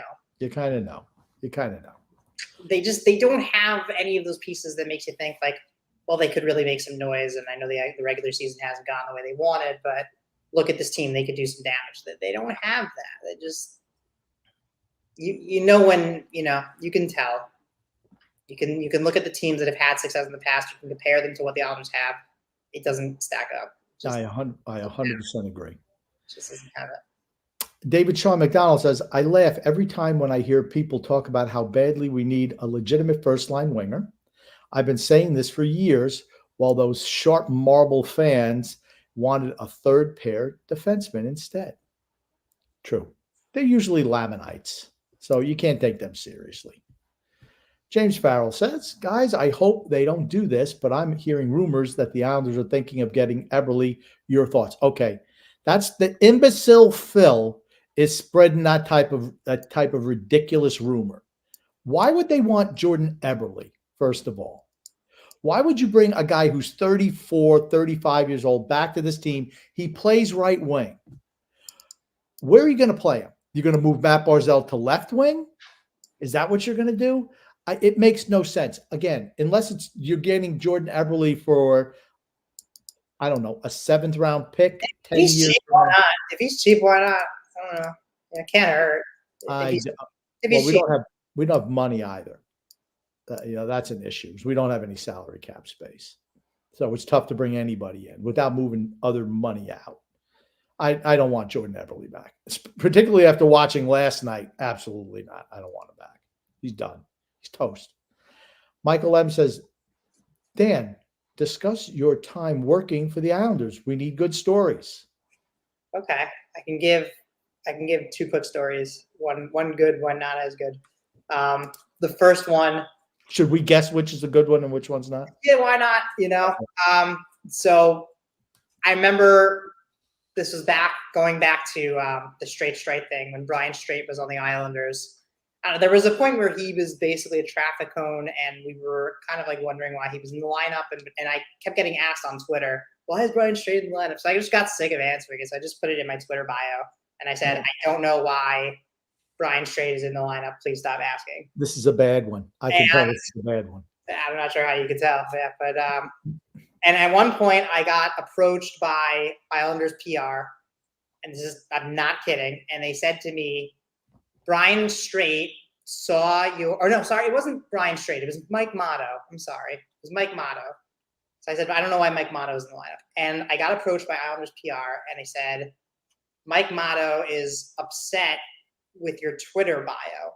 To which I immediately thought, there is no chance that Mike Motto even knows I exist, let alone my Twitter bio. Like, come on. I mean, at this point, they were just looking, I think, for ways to just throw me out because I was kind of the one writer that was like, hey, they kind of suck, So they didn't really like that. And you could tell they were reaching. And they basically threatened to pull my credentials if I didn't change my Twitter bio. I was like, all right, fine. This is ridiculous. But apparently, I angered a full-grown NHL man with a Twitter bio. Whatever. The fun story. Yeah, sorry. No, that sounds. I was really quickly on that. You're right. There's no way in hell he knew about your Twitter bio, and they're just using like, man, you talk about using somebody to escape. Oh, he's upset about you. No, fuck. There's no way. I think there's no way. I can say when X and I are doing the show, there'll be a lot less profanity. There'll probably be no profanity. You saying I'm the one who brings profanity? I'm sorry, Daniel. Absolutely, it's you. I'll let you finish. How many F-bombs you drop on this show? I didn't mean to interrupt. I'm sorry. Go ahead, Daniel. Very good. The fun story, one time I got to the game and, as I usually would at the old Coliseum, I would go and I would check the seating chart and you would see where your name is. And I looked and I saw, okay, it said D. Friedman and then it said M. Howe, G. Howe, and then D. Friedman. And I was like thinking to myself, yeah, that's really funny, but like there's no way, even though it was MNG. And I get there and like Gordie Howe is in the seat next to me. And that was crazy. And like at a certain point, you kind of like lose the starstruck thing. Like you get used to going to the locker room and interviewing players, but like it's Gordie Howe. So, like everything changed, you're like, what? And at some point during the game, I had to go to use the restroom and I had sat there for 20 minutes trying to figure out how to ask Gordie Howe to move his seat in so I could go. And finally I said like, hey, Gordie, do you mind just moving in? And he turns and he looks at me and he says, you're not that fat, So, and then he moved the seat in and he let me go. Now, I thought you were going to say that you switched the placard. So now was it Mark or Marty who was with him? He was with Mark because Mark is a scout for the Flyers, if I'm not mistaken. So he went to the game with him. I thought maybe you'd move that placard where you're in between the two of them. Now that I was sitting right next to Gordy, and then Mark was at the end. Yeah. So, all right. Yeah, but I wasn't scared of asking Mark. I was to move his seat in. That wasn't what I was afraid of. I see. That's a great story. That's great, is right. And whenever somebody says that I need to lose weight, I tell them that Gordie Howe once said I wasn't that fat. So go shove it. That was a long time ago, though, Daniel. It doesn't matter. There's no statute of limitations. There you go. Perfect. Yeah. Joseph C. goes, I dislike Torts, but the dude's a good program builder. Not the type of guy to get you over the top, though, despite his Stanley Cup with Tampa. I think he's been a really good coach. He's able to maximize if you've got a lot of spare parts, and the same way Trotz, similar. Him and Trotz are not the same, but the same way that Trotz was able to maximize the pieces he has on a roster, Tortorella is able to do the same thing for a short time period. And Daniel, you can chime in on this. I think that Tortorella was a lot like Keenan was. Yes. I think they're very, very similar. Keenan, the same thing. Yeah, that's the comparison I always draw in my head for sure. And, he won with the Rangers, which I think because he won with the Rangers kind of elevates him because he won with the Rangers. But I think they're both very, very similar. And he always, even before the Rangers, he kind of had that like short shelf life type of, right? Absolutely. Like the Blues for sure. Also, I mean, the Blues. Chicago. How many years was he with Chicago? Long time. Quite a few, right? But that was before the Rangers, and that's why he wanted Matto and Noonan, I think. Yep, that's right. That's right. So, yeah, but St. Louis also a short shelf life, and I'm pretty sure he pissed off. I'm trying to remember at least one or two of the star players there. He's these guys they have short shelf lives and they're tough to coach. They're good coaches though. Their teams win, and they are entertaining as hell. Yep. Absolutely. Oh yeah. Right, there's that guy, that Flyers reporter. He still won't take questions from. I don't know if you see this because like he wrote a bad story about one of the players. Like he did a total rip job on a player that was not called for, and he hasn't apologized. And every time he asks a question, Twitter, I was like, I'm not taking questions for you. Perfect. Fantastic. Yep. Love it. Michael Boucher said here, get grumpy and his tiny microphone to read the ads. There it is, Grumpy. You're gonna be reading ads. That's right. I'm Milo reading Ryan that. says, No problem with that. yay to paternity leave. Let's hope that Grumpy and X start on time for the next several weeks. That's another thing. The show will start on time. Guaranteed the show will start on time. When I say 8 o'clock, this is a TJ thing all the way. When I say 8 o'clock, guess what? Guess what 8 o'clock is? It's where the little hand is on the 8 and the big hand is on the 12. It's not where the big hand is kind of close to the 9 and the little hand is kind of close to 9 and the big hand is like, I don't know, kind of like close to the 7 or the 8. That's not the way it works. I'll tell you this here, Grump. X only came in today about 40 minutes in and only sat here for about 20 minutes. X is, I don't know, Grumpy. You're gonna have to make sure X is putting forward some effort. The listeners of this show deserve some effort. Worry about it. You're gonna have to make sure you keep X on the wraps. I'm not listening to any of the shows, but you better make sure X is. I guarantee you're going to listen to the shows. I guarantee you'll listen to the shows, and you're going to have a laundry list of critiques and criticisms. Do you want me to listen to the show and do that for you, I don't Grumpy? care what you do, but here's the thing: if you leave me alone to my own devices, who knows what could happen? Dude, I'm worried about that. X is gonna have to really make sure he's controlling you, Grumpy, because you're a wild son of a gun sometimes. Nick D says here, is Son X taking your place, TJ? By the way, TJ, congratulations, you and lovely Paige. Thanks, Nick D. Thank you. Yes, X is going to take my spot here for a bit. Johnny Mac said, good evening, gentlemen. Best Super Bowl podcast anywhere. Really enjoyed it, guys. Smash the like button. Thanks there, Johnny Mac. Hopefully you're doing well, man. And then Joseph C says here, the Flyers power play sucks, which is consistent of basically all Tortorella teams since he's become head coach. They don't have much talent either. I just don't think they're very good. And they handle the puck like it's a freaking hand grenade. Everything bounces off their sticks. I mean, I'm like, I don't know how. Didn't they beat us this year? Yeah. They did. Yeah. Yeah. I think we beat them once. We played them 3 times. I think we beat them once and lost twice. I can't even remember. Yeah. I don't know. It was so long ago. Let's do this here. Coach Hama B says, and this is a good way to. I'm sorry, we didn't get to all the comments. There's a lot of comments we didn't get to. Many apologies, ladies and gentlemen. Islanders' next 5 games: the Rangers' fake home game at Pittsburgh, it's at St. Louis, home versus Tampa, at Dallas. Give us a prediction of our record over those 5 games. Daniel, I'll let you go first. 2-2-1. 2-2-1. That's a good on brand for them. I'm going to go 1-4. I'm going to go 1. I was going to go 0-5, but I'm like, you know what? I'll go 1-4. You're feeling positive these days? That's not their style. Their style is to be just good enough that it makes you frustrated about the losses, and just bad enough that it makes you frustrated about like they don't. It would be better if they just sucked. The problem is they don't just suck. Like they're maddening. So I don't know. I think we're probably going to beat Pittsburgh with Tristan Jarry in that. That's a guaranteed one. He shut us out earlier this year, and they've got Nedeljkovic as the backup. I'm telling you, they both are playing good hockey right now. That's all I'm going to say. You didn't see today's game. What was the score of today's game? I don't even know, but I saw a Tristan Jarry goal. I'm like, my God. Pittsburgh stinks. Pittsburgh really stinks. The only reason they're even remotely in the conversation is because of Crosby at this point. Yes. And I guess Malkin. But like, they don't have a supporting cast. Their goaltending is awful. Their defense is awful. They are the new Red Wings. They held on way too long. They should have accepted that their time in the sun has passed and moved on. And they will, they're gonna feel that for a long time, I think. They're in the same boat we are, except they're older players.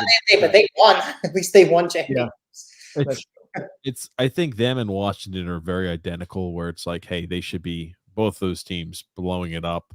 And I don't think we're far behind. Washington's already bought into that. I would say the Islanders have more of a future than the Penguins do. The Islanders at least have Barzal, Dobson. They have these guys. Like the Penguins' best players, their best days are behind them. Mm-hmm. But I think they've been have they been drafting players recently? I think the farm system. Every team has to draft. I'm sure they have drafted players. I don't know if they're any good, but. Well, I mean, we haven't even we decided to stop drafting players. We started to abstain from the NHL draft. Is that what it is? Pretty much. They had yes. So they've had the last 2 first-round picks they did not trade away. Owen Pickering at 21 overall in 2022. Okay. And 14th overall was Braden Yeager in 2023 NHL draft.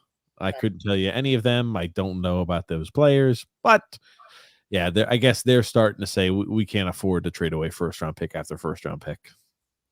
So I'd love for us to come to that same conclusion. But I think that is a good ending point. I think 1-3-1 over the next 5 games. And that I think effectively rules us out of the post. If we go 1-3-1, sayonara to maybe Grumpy. Maybe they're gonna go 4-1. You know what? Actually, I'm gonna flip it around. I'm sorry. I'm making an audible.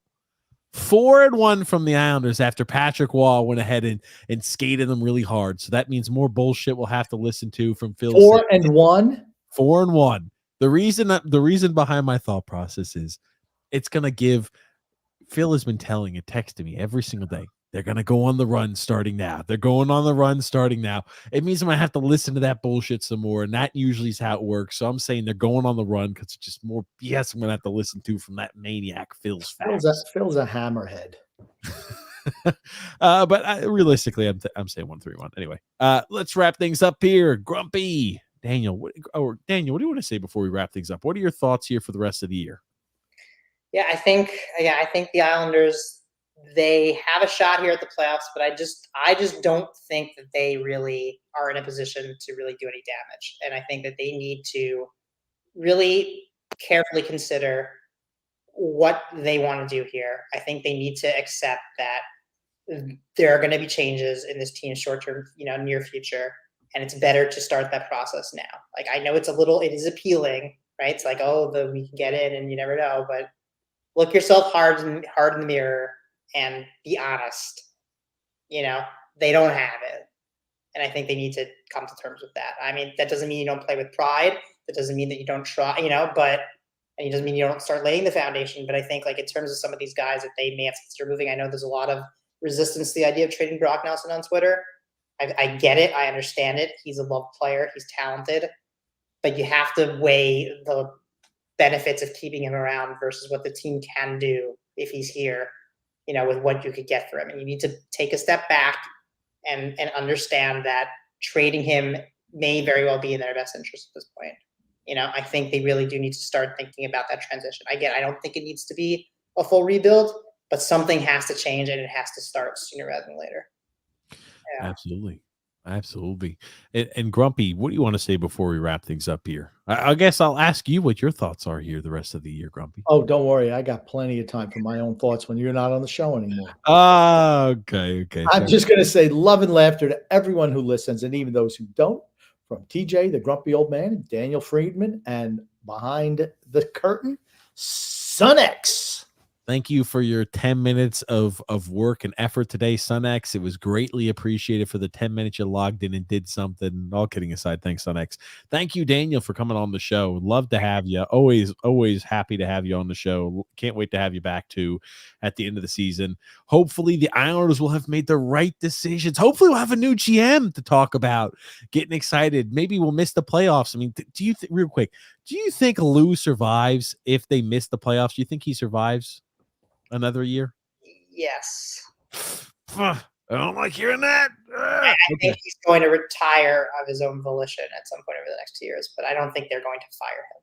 I think he's going to retire. He's going to be asked to retire, maybe. I feel like that's what he does to other people, right? He asks them to retire. Yeah. They end up in someone's trunk with duct tape over their mouths. And he spits on them as they come off the elevator with their little their boxes of personal belongings, and then he says, "I need those boxes back." But thank you always, though, Daniel, for coming on. We'll have you on here at the end of the season. Hopefully, we'll be talking about the good things the Islanders have done and how things are looking good. They're looking like in the right direction. Amen. Probably won't be, though. And thank you, Grumpy, as always, for being a part of the show. Thank you, everybody, for tuning in and commenting. I know we didn't get to showcase all the comments today. And we do appreciate, though, the comments. We will look through them. We always look, Grumpy and I will look through them after the show. So thank you so much, everybody, for being a part of the show, commenting in, liking the video. Thank you, Daniel. And thank you, Grumpy Old Man. My pleasure. Thank you for having me, guys. It's been a blast. Absolutely. Thanks for coming on. We